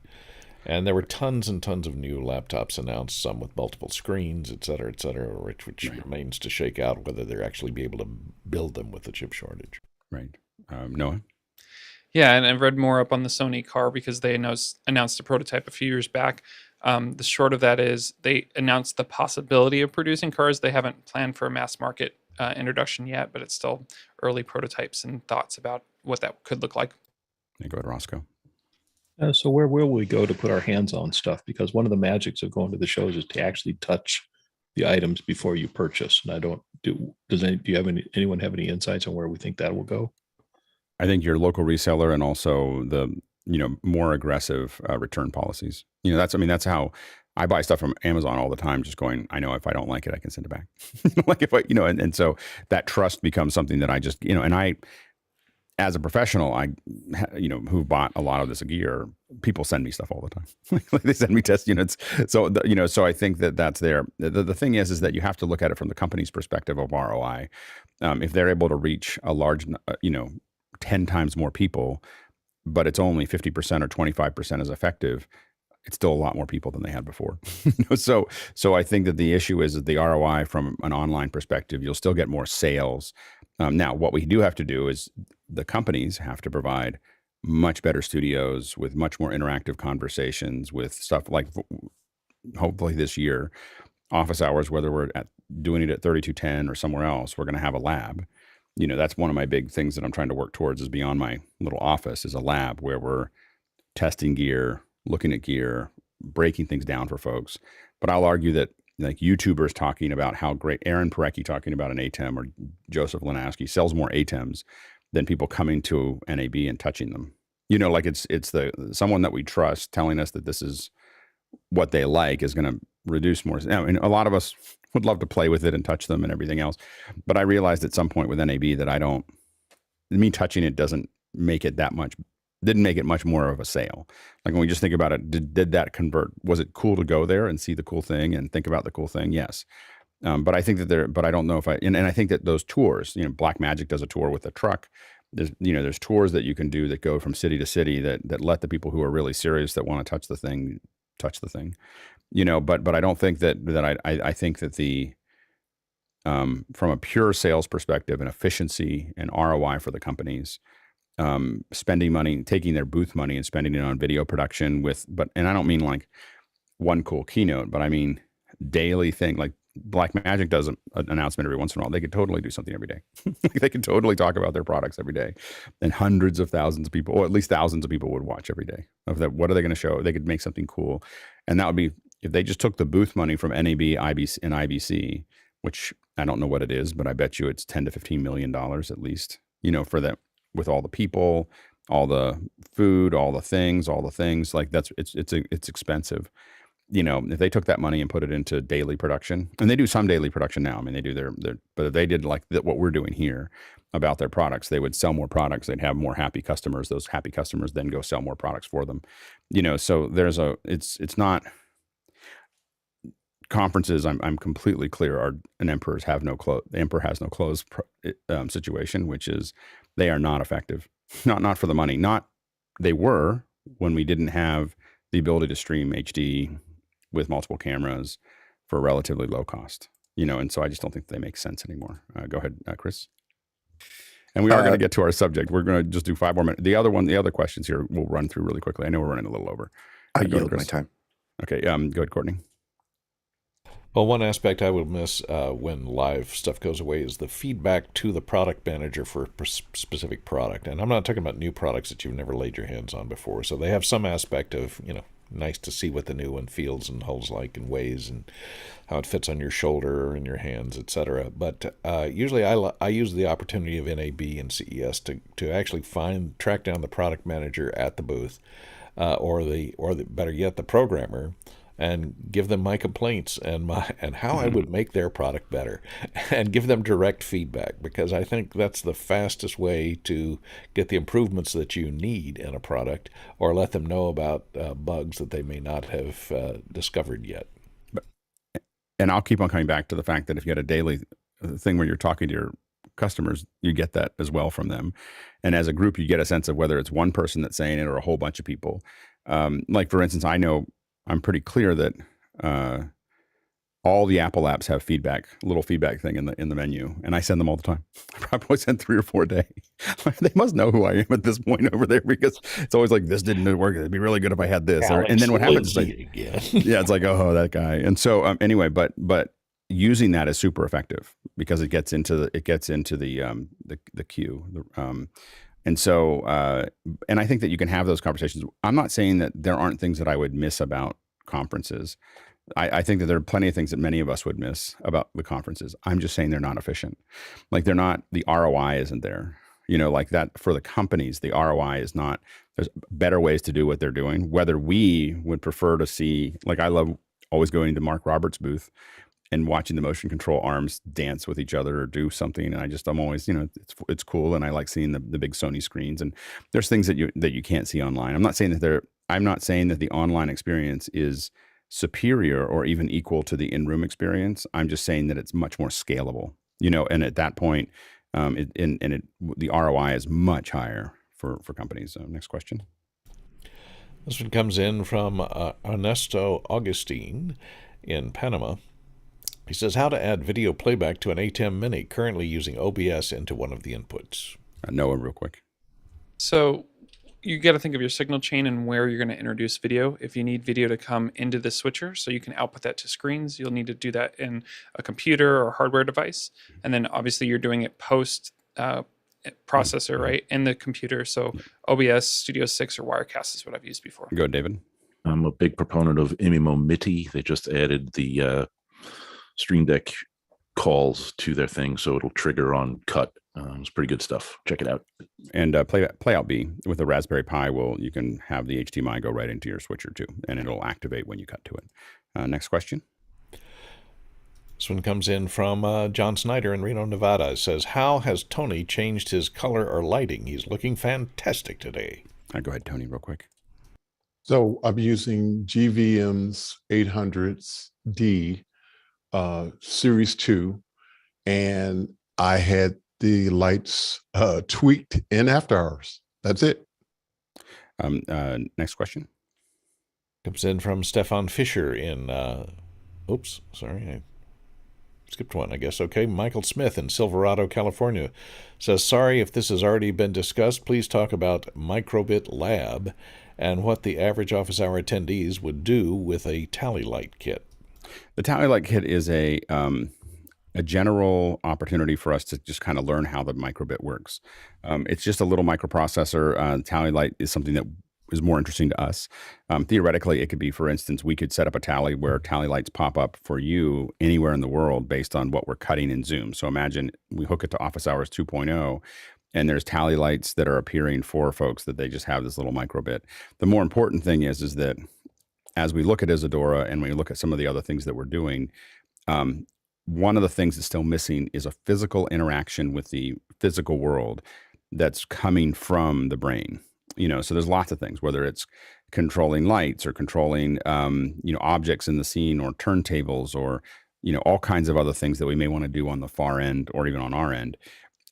So taking on microbits are just relatively inexpensive, very, very small little controllers that we're able to use and eventually be able to talk to from things like Isadora, where we could send commands to that to have it do all kinds of stuff. So it can run its own things, but my goal is to have it listening to Isadora and other things like that and interacting with it and allowing us to have a very cost-effective and very small device that lets us touch it. And we can, of course, use other things that, I think this is a gateway to using potentially Arduino. I have another one here that I've been playing with. It just does Swift.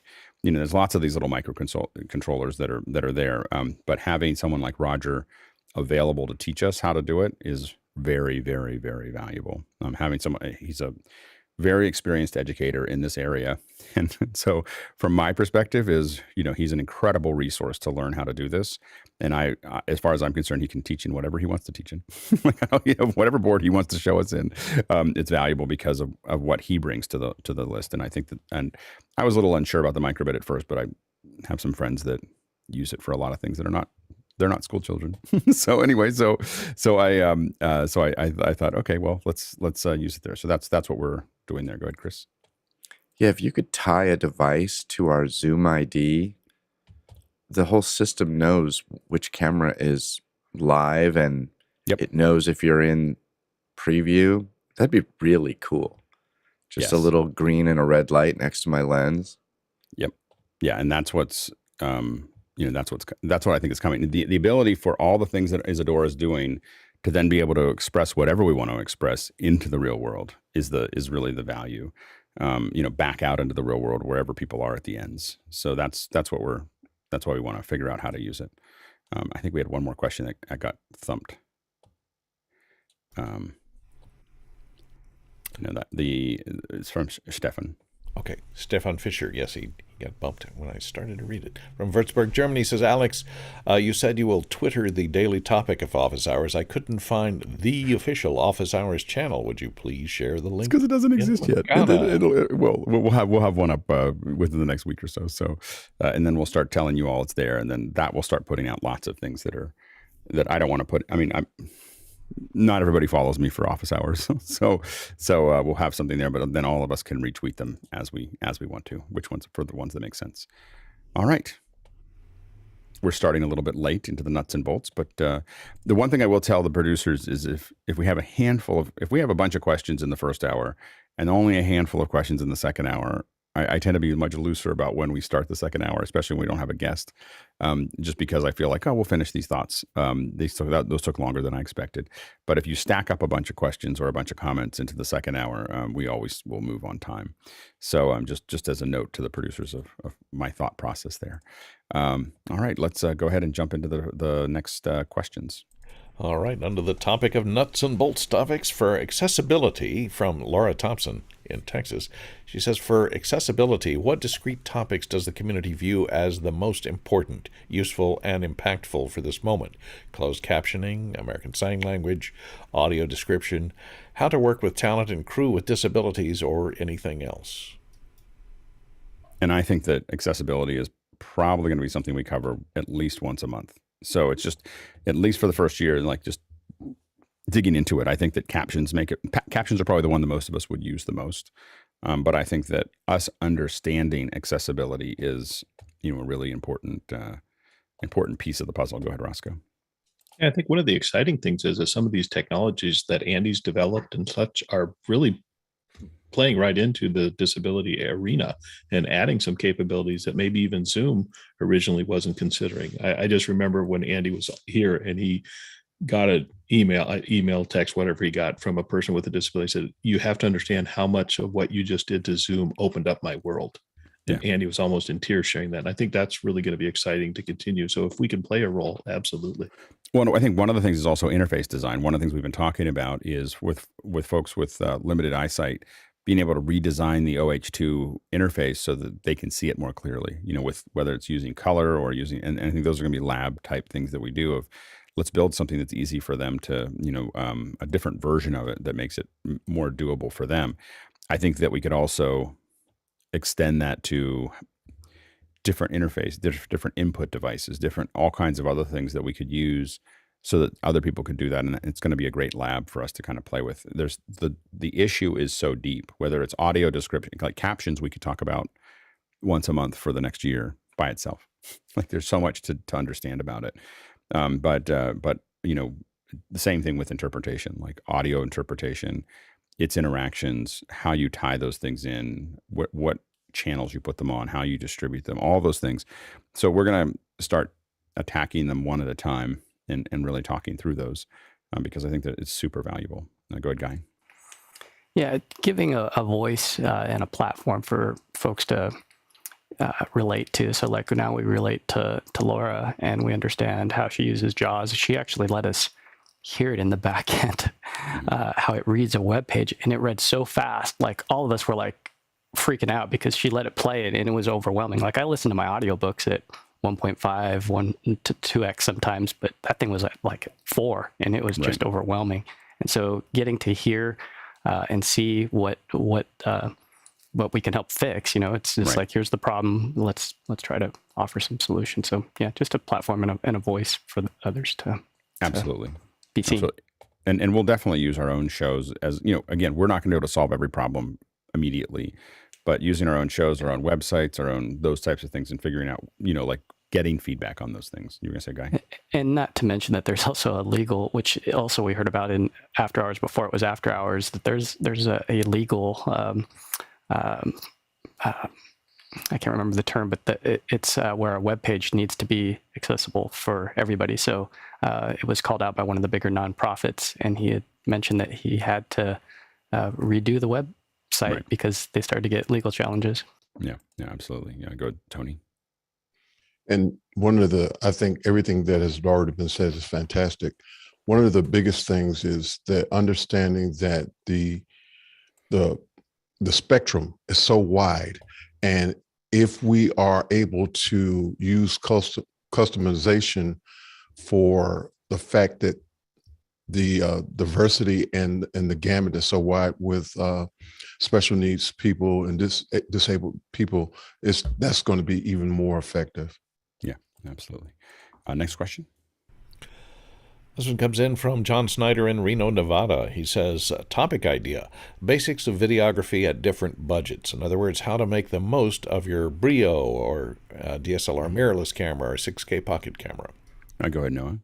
Yeah, it sparks a lot of great interest there of like workshopping specific products or specific things.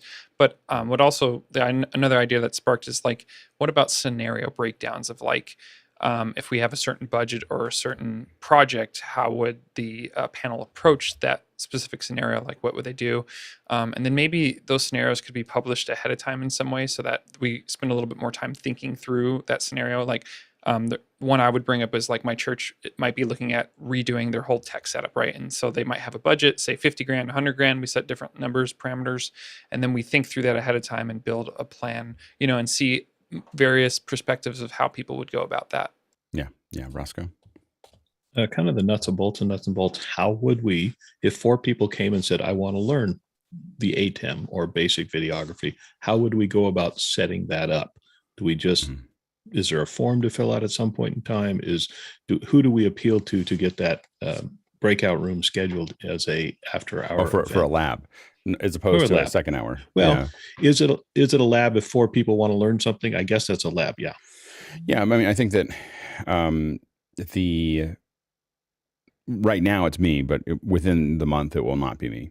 So you know, I'm now moving everything out. We by the way, I looked at our I keep on saying, oh, there's 200 people or 300 people that said that they want to help. There's 650 or something now that have signed up in the website saying they want to help. So I'm working on the form over the weekend. I'm going to give it to Ken, and he's going to put it. He'll put it up, and we'll start pushing to that list. So if you go to the want to help list or whatever and put it in, it'll just ask for more granularity than we've already asked for, so that we can get a sense of what people with some very specific things that we're looking for. But one of the things we're going to do is start building teams, and one of the teams is going to be managing the second hours and the lab, and it'll probably be two different teams eventually. I don't know if it depends on how many people volunteer, but there'll be a team that's managing the labs and a team that's managing the second hours. One of the things I've been thinking about with labs, since we're talking about that, and there's not as many questions as we need to get through the rest of the hours. Note to the producers. Anyway, one of the things I've been trying to think about is the perfect time for a lab. Given our normal, I think 2:00 is not a good time. Like, it's a time that I made up because of a bunch of logistical issues on my end. But I think that as we look at labs, I actually think that 11 in the morning or noon Pacific Standard Time may make it the most available to the audience that we have currently. I think that's how I would define that. Like, I'm looking at the different times. Like, 11 in the morning is a little early for, but not brutally early in Australia. But it's also the evening in, in Europe, and I'm looking at the end. Even, and it's not too late. I mean, it's still late in Africa. So I think that there's kind of this, I've been trying to think about what the time is for these labs. And I think that I'm starting to lean, people can let me know what they think, but I'm starting to think that 11 a.m. may be the time that we start targeting for at least one of the labs each day. Go ahead, Noah. Yeah, I just wanted to ask you a little bit more and follow up around the office hours volunteer list, because I think it's been like 10 months for me that I've signed up, and you might have added questions to that Google Doc. So my thought is, like, should I go back and submit again? If you're already in that list, you're going to get it. And fundamentally, it's just one of those things that the reason it's taken so long to get to a point is that I am worried about it, like handing stuff off, mostly because even though I'm very inefficient and we don't move very fast at doing what we're doing, you can have a lot of people do a lot of things that ruffle feathers really fast, and they're all meaning to do it well, but they're just not thinking about something else. And so I'd rather move slow in my head. I'd rather move slowly than fast badly. And so, because we could, the whole thing could devolve very quickly. And so that's why it's taking so long, is me trying to make sure that when I hand it off to the different teams to do their thing, that, we're very we hand it off knowing that it's a kind of a fragile vase, it's not a baseball, like it's like a fragile vase with like little flowers in it, and like, let's not drop it, and so that's the thing that I'm trying to kind of work through. But you don't need to put anything else in. The call for action is going to go out to anybody who filled it out on the web page. Or there was another one before that. So that's all coming. And again, we're going to be looking at all different layers, and we won't turn them all on immediately. The first thing will go out is the questionnaire. And then generally folks that are going to get involved with it, that are going to kind of be the main contact for those things, are people that have been on the panel a lot. People have been in Discord a lot. People have been in, people that I see the names and I go, oh, I know who that is. And that's, like it's not going to just be random people, but people who did randomly put it in, we're going to give them opportunities to help in those areas and start building up their relationship with the group. Go ahead, Roscoe. And it's one of the goals right now to come up with specific times for the labs, because could there be an Australian lab that runs at a completely different time period? Well, my goal is to make it as we start it. Eventually there'll be labs all the time and it won't matter. But as we start it, my goal is that we try to find times that are, the best for that process, like that as many people in our group, because right now we're not, and then we have to figure out whether we're going to record the labs. I'm not sure if I can, I don't know if I want to do that just yet. We may start recording the labs, but not necessarily publishing them immediately. And those types of things I got to figure out as we move forward. So my goal initially is to make it as widely available as possible. But I could see, and people have in an ad hoc nature have just, again, I think that if 4 people want to learn Atems, I think you can go into after hours anytime you want and just start talking about it. Just wait for a quiet time and or just jump in. And if no one's talking, like, you might have to wait a little bit for someone to finish their thought. But then in general, an ad hoc discussion about those things is pretty valuable.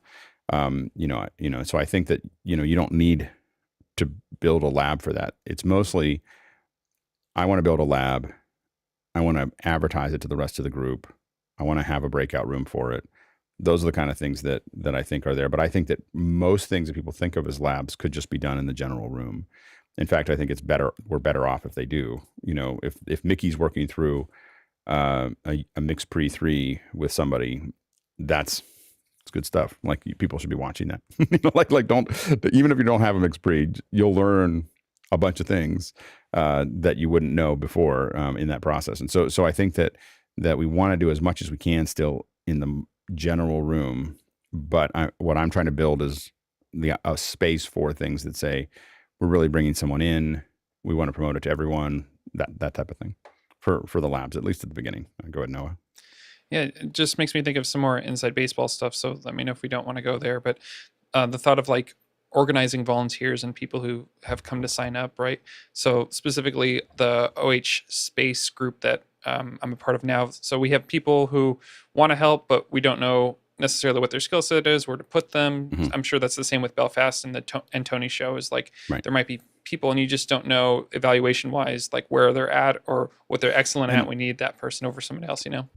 And one of the things that we're going to do is start to try to build like the labs, other things like that, or and after hours are places for us to get to know people, you know, and eventually we'll have projects that have, in a lot of these projects, it's just whoever was willing to show up are the ones that are there, you know, with the Mad in the Kitchen, it was like people showed up and then they did it.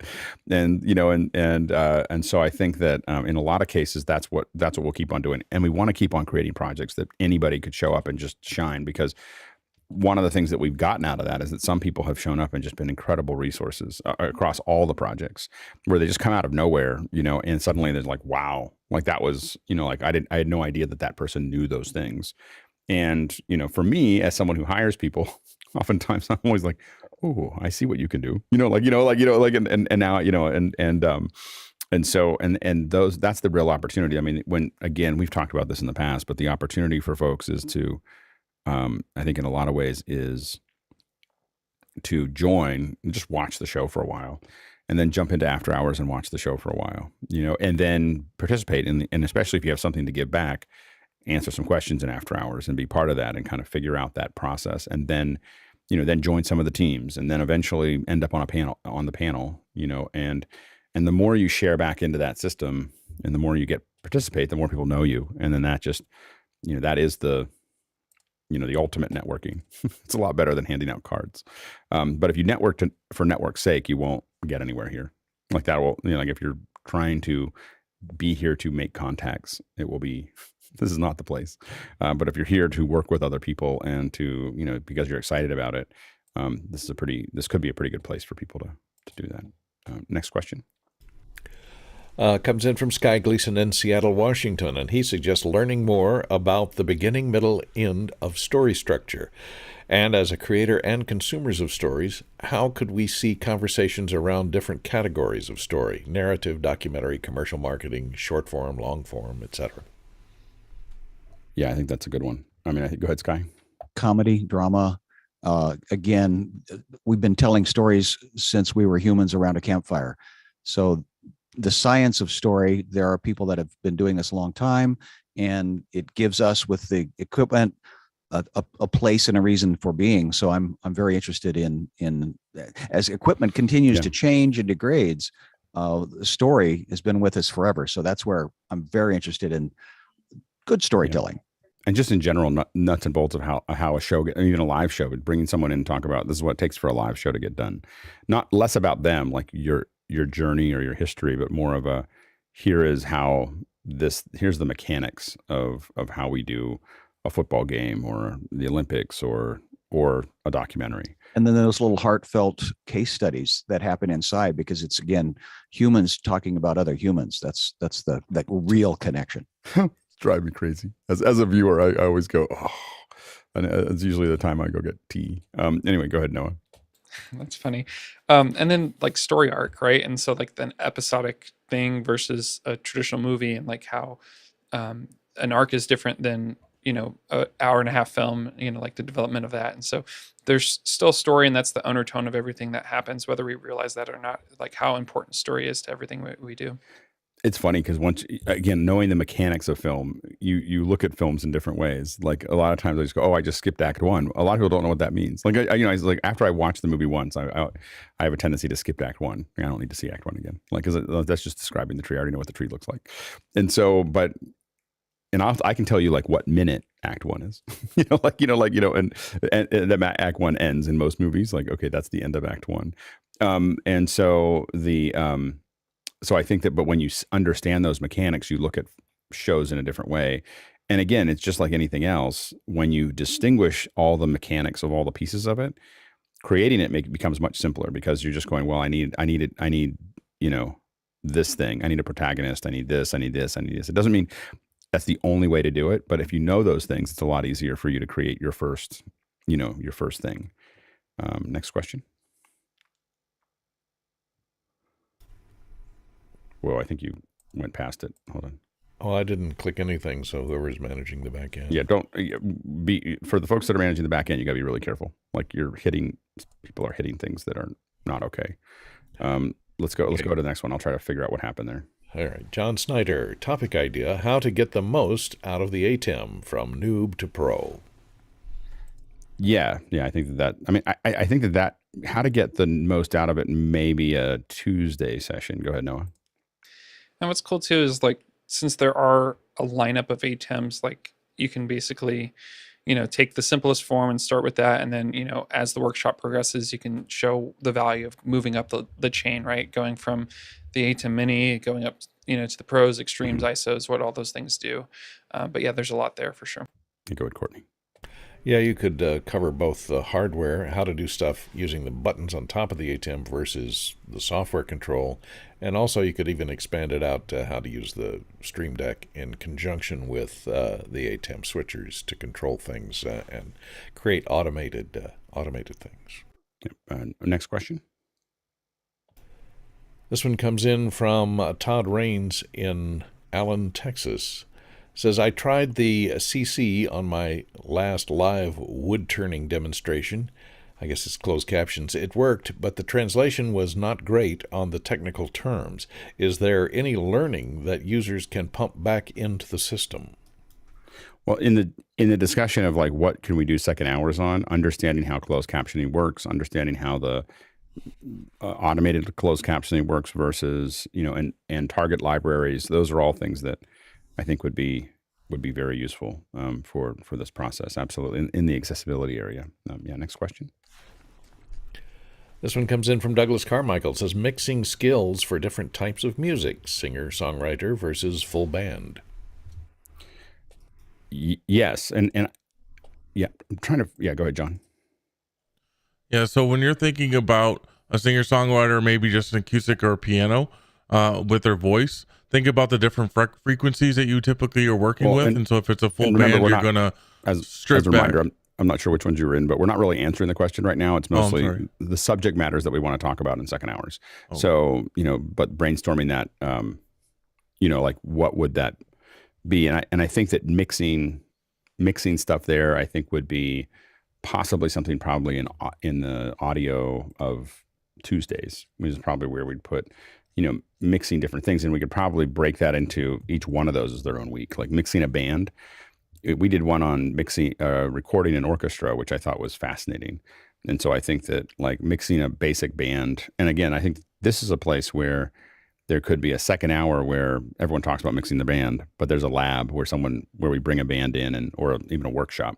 There's like a lab of people doing it. And then there's a workshop that we all pitch in some money, hire a band, and actually, mix it and just see what that, and talk about like, why did we put the mics there? And why did we put this there? And why did we do those things?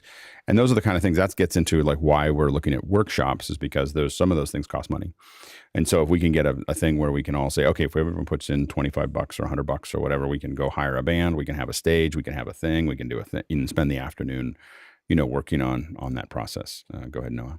That reminds me of an editing class I had where we took footage from a TV show and we all cut the scene like separately, right? And then you compared and contrast who did what with that footage, which is super cool. And you could essentially do the same thing with mixing and effects and just layer those and see how they work. For me, and the skill set that I have, the spot I'm at is kind of going back to what we talked about Tuesday, is learning the application, like more so than like the basic tool of like compression or gating or what have you, and then more so of like how that applies to specific situations, instruments, those kind of things for me. Yeah. And what's interesting there is that we could also take something where it might be a workshop, like we're going to bring in a studio, we're going to build a scene. And again, some of us paid for that, and we're all going to sit there for the day working on it, and doing, like, watching it and asking questions and really delving into it. And while we're shooting, every time we shoot, it goes camera to cloud to everyone downloads it from Frame.io and cuts their own thing. And then there's a discussion about that. Now, the second hour might just be a highlight reel, like, this is what we learned. This is what we did. This is what we saw. So the second hour that everyone sees down the road is not for the people who are really into it, they're spending, 20, 30 hours on something. But the second hour that happens is really more about what did we learn and what did we get. It's not the same experience, but it's a kind of a Cliff Notes version of things that we got out of it. Go ahead, Sky. Well, the immediate use case would be houses of worship, as the small groups are coming back in, and the hybrid experiences. Again, a lot of these potential audio mixers are volunteers, and to mix inside of a small venue or even a worship space versus a broadcast out into the world, and how do you get feedback on that? There's a lot of need for that, like 18 months ago. Yeah. Next question. This one comes in from Greg Greckmeyer in Topping, Virginia. He says, as topics are discussed, can broader use cases be incorporated where appropriate? The audience is growing with different needs: worship, local sports, Zoom conferences, etc. Go ahead, Roscoe. Absolutely. It's going to go that way to some degree, but I think there's just been an incredible, I want to say, cross-pollination. The fact that we all kind of got together because of technical knowledge needs. Zoom maybe is the central need we all had at some point in time. I love the fact that this cross-pollination will continue in some form. I worry that if we become, specific and that area becomes, what's the word, internally focused and not externally focused. So whatever we can do to right now stay externally focused, I think is good, but yeah, it'll come. But I do think that there's a way for us to look at having, like, we're going to talk on Fridays about how a football game gets done, or how a Zoom event gets constructed, and how to approach it and what the breakdowns are, or how, those types of things I think could be definitely interesting. Next question. Coming in from San Diego, California, James Babbitt suggests the topic of making field recordings with Blackmagic design cameras, maybe along with Lois's birding show. Yeah, and I think that a Friday session would probably be, in that sense, like, how to prepare for field recordings. Like, what do you have to bring, and what do you have to take, and how do you have to think about it, and what is the audio and the video, and what kind of cases and batteries and power, and like, I think that's the actual shooting with a camera would probably be a Tuesday session, an AV session, as opposed to it. But I think that when we do a field record, what do we take with us, I think would be useful. And I also think that, I think that one thing that maybe once a month that we kind of have an invite for is some kind of behind the scenes of a historical thing that somebody worked on. We've done that. We've done that with Belfast Method, and I've shown some projects, and other people have shown them. But I think that knowing that like the last Friday of every month, someone's going to break down a show that they worked on, that they have behind the scenes of, and talk about what it took, and everything else would be pretty cool. So we'll maybe think about that. Go ahead, Roscoe. Yeah, I think it fits in there. I've really enjoyed when we used to say, show me your kit. And people just say, oh, here's what I carry with me. I think those are very valuable. Just, what brand of Leatherman do you carry? Those kind of things. Yeah, no, absolutely. Next question. Coming in from John Wallace in Detroit, Michigan. He says, a topic of looking at 3 different cameras for my home office: Sony A6600, Sony A7 Mark III, or a Blackmagic 6K Pro, looking for some direction for the highest quality for Zoom and greatest flexibility for YouTube, Twitch, and streaming. Yeah, go ahead, Noah. Yeah, there's a note here in the chat that John meant to skip this question because he didn't really understand the purpose at first, but that's okay. I did want to say it might be interesting to see 3 competitors do some sort of head-to-head in some sort of workshop, and like, it's almost like debate class, right? Like, people pick a product, and they basically, a friendly debate around like why they would pick one over another. Well, and I think that the reason I haven't sent back a lot of these webcams is that I've been thinking about putting them up in front of colored charts and resolution charts and that type of thing. And I think that those head-to-heads with cameras probably belong on Tuesdays, but we could do every once in a while, or whatever. Like, we're going to bring some cameras in and look at how they look different, because I think that knowing what they do, because they definitely all have their own flavor, and understanding, what they do in different things would be super valuable as a as a test case. But I think that we might test them in the environment of a like a real hard like audio video shoot off kind of thing. Go ahead, Sky.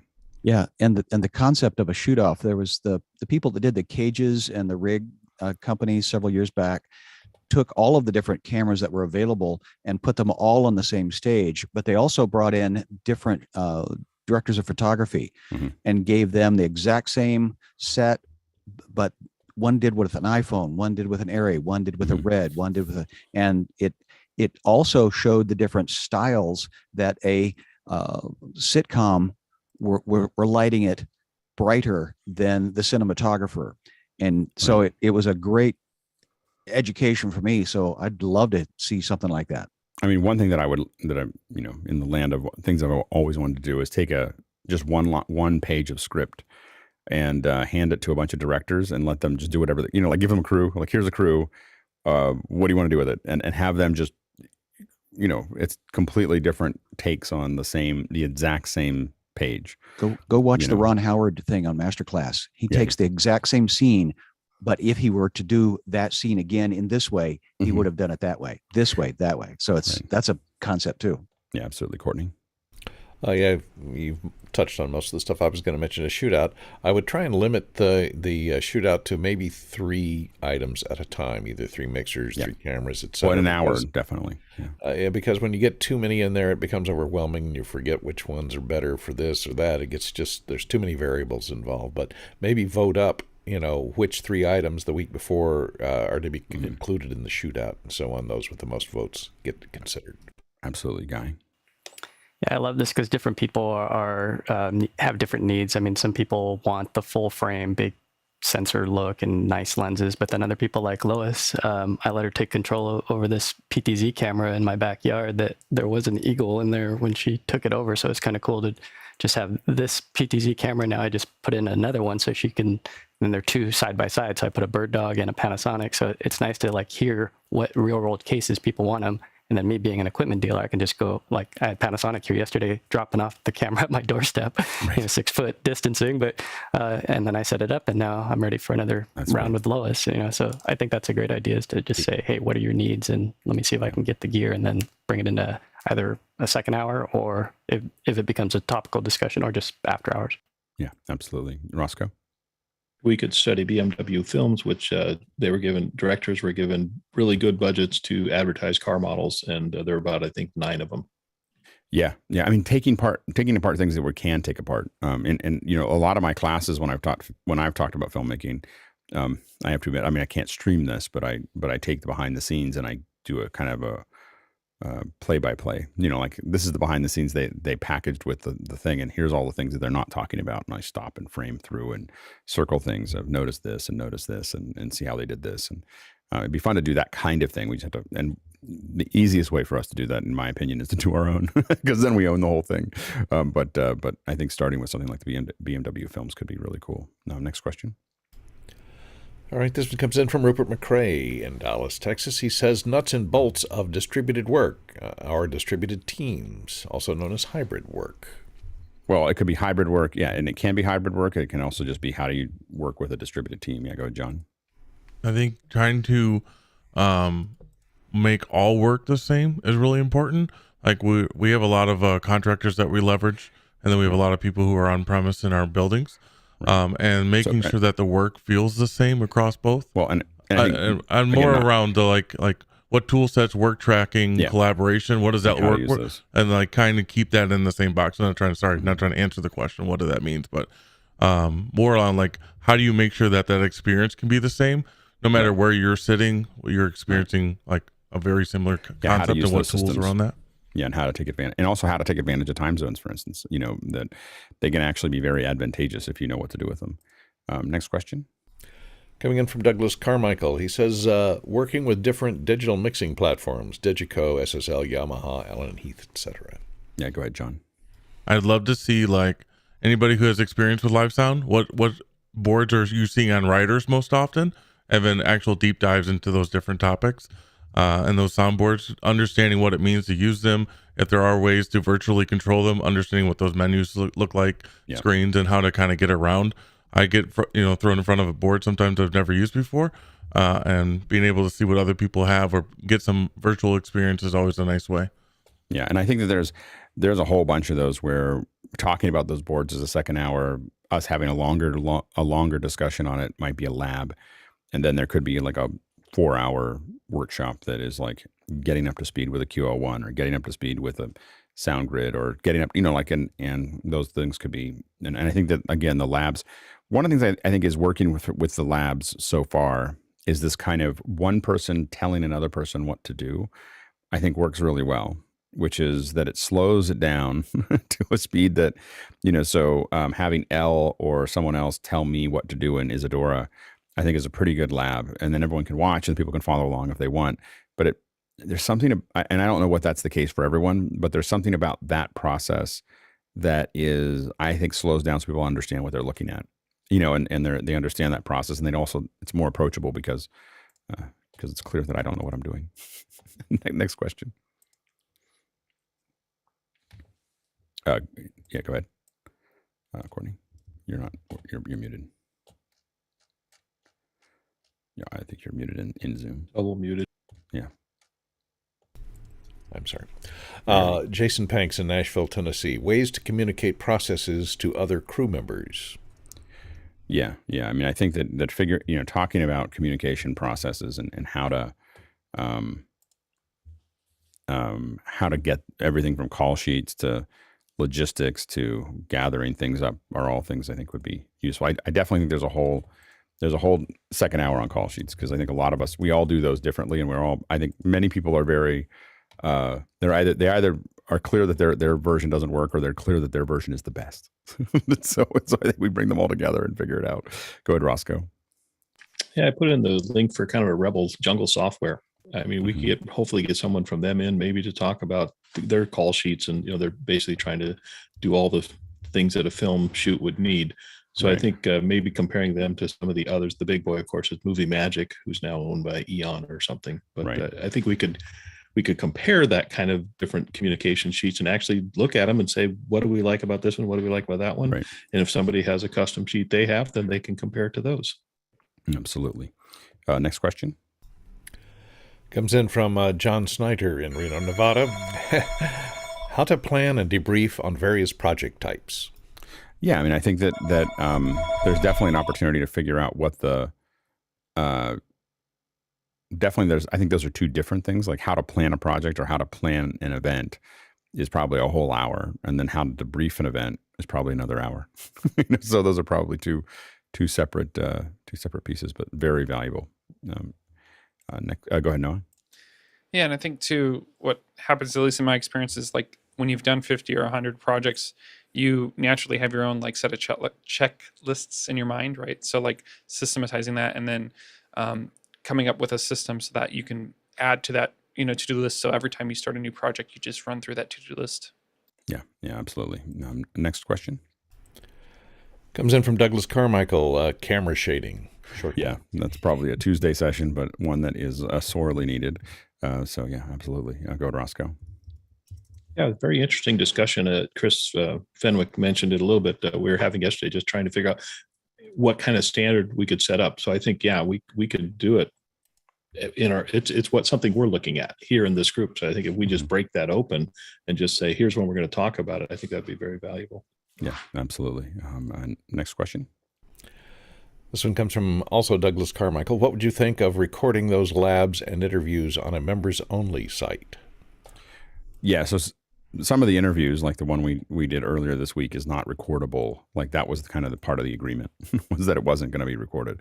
So there'll be things that we do in after hours that just aren't going to be recorded, and that you just have to be there for that. Just like you'd have to be at a user group to hear what they were going to say. What we're trying to bridge is the fact that there's lots of things that we used to do at user groups that we weren't cleared to put anywhere else. And so that's the thing that we have to kind of try to close that gap. I do think that there's a possibility that the labs will get recorded. And I think that, for instance, there's a ton of ground that we covered with Isadora that, now someone would have to start over again. I personally feel like it's a really slow way to learn.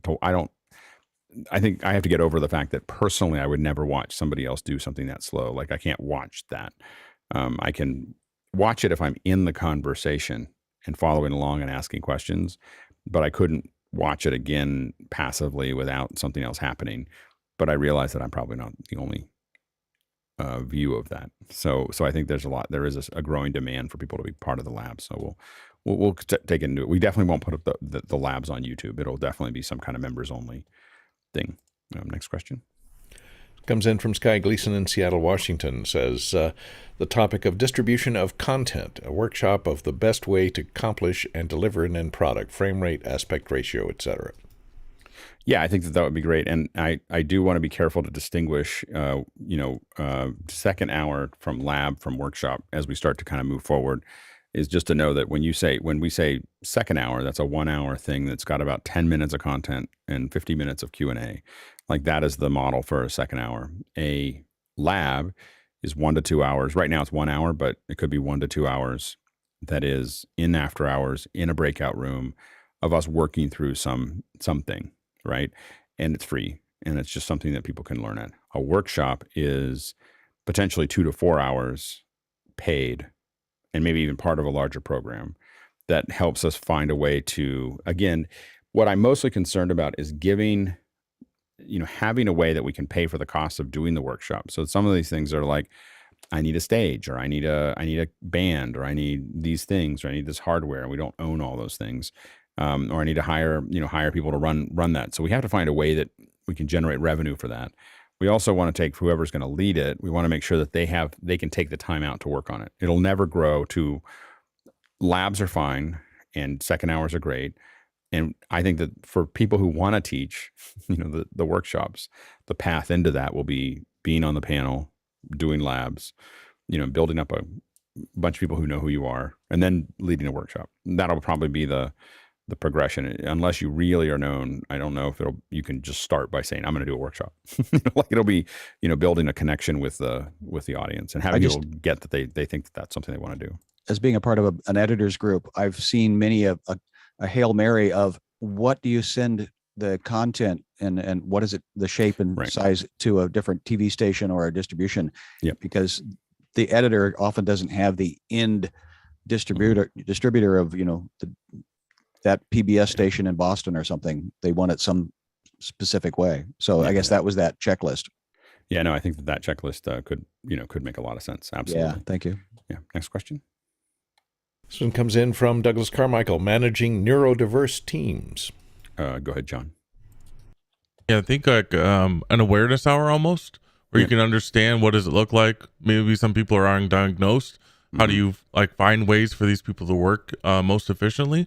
I recently was just diagnosed with ADHD, and then seeing all these TikTok videos and all these things when you kind of dig into it yourself and understanding what the different signs are helps me to lead teams differently than I would have ever before. And so just being aware of what those things are, whether it's people on the spectrum to any type of neurodivergence, I think it's really important to understand that, and it will help you lead differently. So a great 10 minutes of what is this? What does this look like for ADHD or any type of neurodivergence? Having a QA of people who actually potentially lead teams like that or want to answer questions about what does it mean and how do you kind of process. All the different systems I put in place to be successful over the years is now bringing awareness to why I've had to do that. And I don't operate, quote unquote, normally. Right. Well, and I think that what I'll argue always is that everybody's there's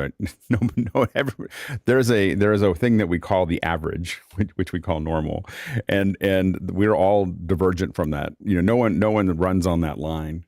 They all have their own idiosyncrasies, and I think that I think it's a great conversation to have, because I think when we talk, there's some extremes that we can talk about that are diagnosed and everything else, but there's also how to task people around you with what they are good at. Because I will argue that most of that is not what makes me really good at what I do also makes me really not good at other things. And so it doesn't mean that I'm broken. It just means that I have a very specific shape that I fit into in the world. And if you put me in another place, I don't do anything. I'm completely ineffective. So what I found how to do was figure out how to put myself in a place where I can be effective and surround myself with people that complement that my the way that I view the world. And so building teams where you think about that, where you think about, oh, I can't put a bunch of people that are like, for instance, building teams with everybody being the same will not produce a great outcome.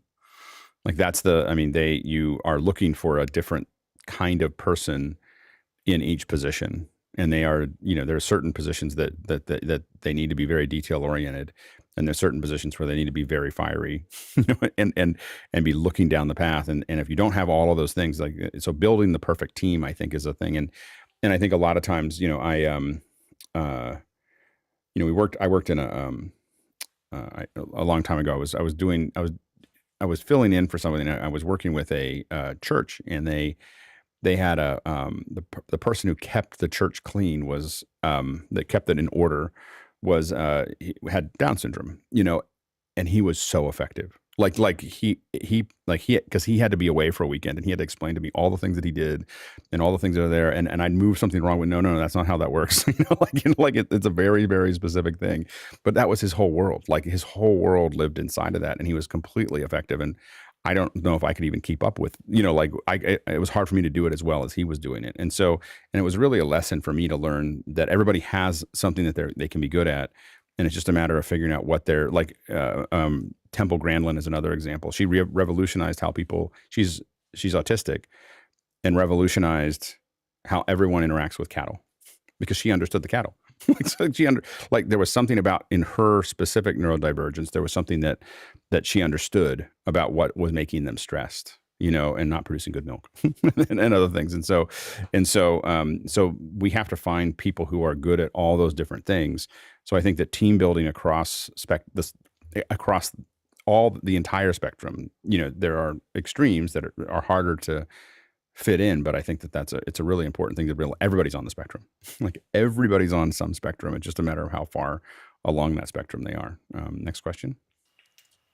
Comes in from Greg Swick in Irwin, Pennsylvania. How to lab on how to do a how-to lab. That's what he wants to say. The how-to lab on Unreal Engine with Nick Jushishin. Go ahead, Guy.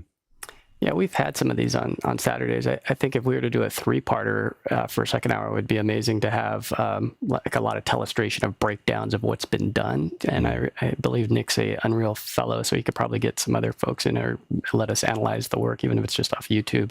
So then we could see the why. And then I think on a second day, maybe since a lot of us are Mac people and don't have a PC, if you're going to do a how-to, maybe there's some Google workspaces or AWS workspaces that we could open up and let people actually get the hands on, because it's really easy to open up install Parsec, and you have a PC essentially, or a nice DCV or Teradici, and me or somebody else could just let somebody use an instance or show people how you can do it. And then third would be maybe XR or some how we get the camera tracking, like a BGH1 or some, like I just got this Panasonic camera yesterday that has the tracking stuff in it. So how does that work? And that's a good lab. There's a lot there. Well, and again, it's one of those things that it could be a second hour on Wednesdays that is a 10-minute overview and answering questions and everything else that leads to a lab that even potentially leads to a workshop, that people can really dig into these subjects. And Nick is ready to do those. I just want to make sure that, in the past, we weren't getting the kind of critical mass for that I had to, then so I was trying to figure out how to do that. We probably would spread them out a little bit within the system, but we're definitely going to be doing more in that area. Next question. Coming in from Marty Attius in Maryland. Wireless microphones and other systems, frequency coordination, and antenna selection. Oh, yeah. Yeah, go ahead, John. Yeah, I think this is important across the board when it comes to any sort of wireless technology, really understanding like frequency analyzers. I'm dealing with it right now. I have about 700 salespeople on a single floor that we're trying to just deploy a DEX system to, and realizing the limitations of that and going through the same kind of thing. So whether it's wireless mics in a production usage or just headsets connected to a call center, great to see and kind of understand as I dig into this. I'd love to learn more. Yeah, and I think that the we can. That's probably a Tuesday session, but it's definitely a very valuable one as far as understanding how that works. Go ahead, Courtney. And I would broaden it out to include lavalier placement and concealment for hiding microphones and how to eliminate clothing noise, etc. It's all part of that same topic. Yeah, no, absolutely. Next question.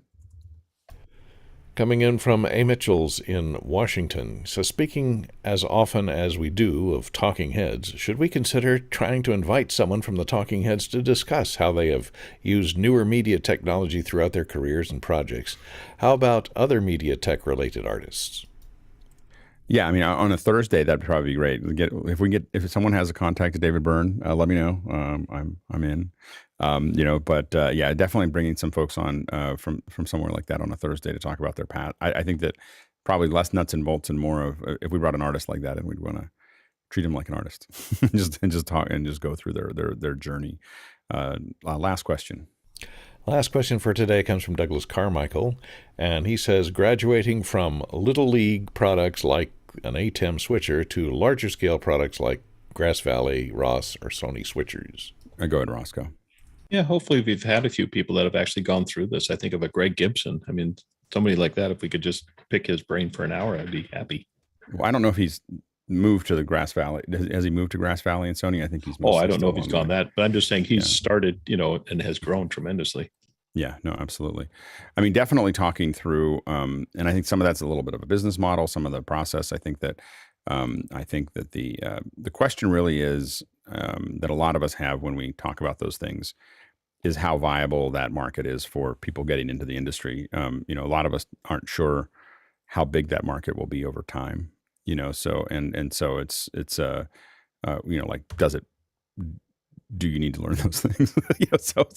Will it ever really impact us to some degree? Because it's not that you would never want to use one of those switchers. It's that the folks that are using those switchers are so embedded, they've been doing it. Like, I think the thing what I will say is that watching those shows and talking to people who work on those shows is incredible. And it lets you understand how small your switcher is that you're using. Like, I have a Constellation and it's a big switcher for a lot of people, but I know that it's like a little switcher compared to ones that I've worked with in trucks, and understanding what those capability deltas are, I think are interesting. I think that the issue with the trucks for the most part and those big switchers is that there's no graduation. I'm working on an Atem and then someone hires me to work on a Grass or a Sony. It is, you spent 3 years carrying cables and then you spent another, 3 years being an assistant, and then you became, then you got to set the switcher up for years, and then you get to start switching, in the times that it doesn't matter. And then you get to, I don't know anybody that just jumped into one of those switchers. Like, it's just the nature of that process is still very guild that you just kind of, but in a formal one, you just slowly kind of work your way through the system, and it's an enormous amount of work for almost nothing for a long time to get to a point where you're actually switching shows. And the ones that work at the highest level that use those, I mean, again, they're before they start working on a show, they're 10 or 15 years in, for most of them. So I don't think I think that subject matter we could cover, but I think that it would be more esoteric than practical, from understanding that process. Go ahead, Guy. Yeah, taking a look at this Grass Valley Kahuna that was mentioned the other day. Wow. I mean, look at the Maverick. I would love to have a second hour of one of these guys, either Grass Valley or Sony, as to just looking at the output as to what is 4 MEs or 12 MEs. I think that said that was 12 MEs, which, how do you even use 12 MEs? So yeah, I'd be fascinated. I think it's a good topic. Yeah, 12 MEs, 24 keys, 24 MEs. That's bananas. Yeah, I mean, the main thing is that, I mean, because we have, the MEs that we have in like a Constellation, and I run out of them all the time. Like, I just run out of them in a heartbeat. I mean, I could definitely use 8 to 12 really quickly. But I think that talking to TDs that work on these, on how they build the show, because most of those MEs are not something that they're not cutting 6 shows. Well, typically, they're basically using those MEs to build interactive components, into the thing. So, one ME may be every window in a talking head thing, so that I can switch out. I have a switcher now for every one of those windows, that I can put whatever I want into them. And so those are the kind of things that I think that talking to TDs about how we might want to bring a rep in from one of these companies, but what I would love to do is bring in the TD to talk, or a handful of TDs, and have like a round table about them answering questions about how they approach building up shows and making those work. It's good. All right. Well, it was good. That was a good second hour of discussion about things. It's really helped a lot. I think I just needed a whole, like we do it every once in a while, but a whole week of us talking about it and thinking about it is going to make it a lot easier, especially as we hand it off to a team.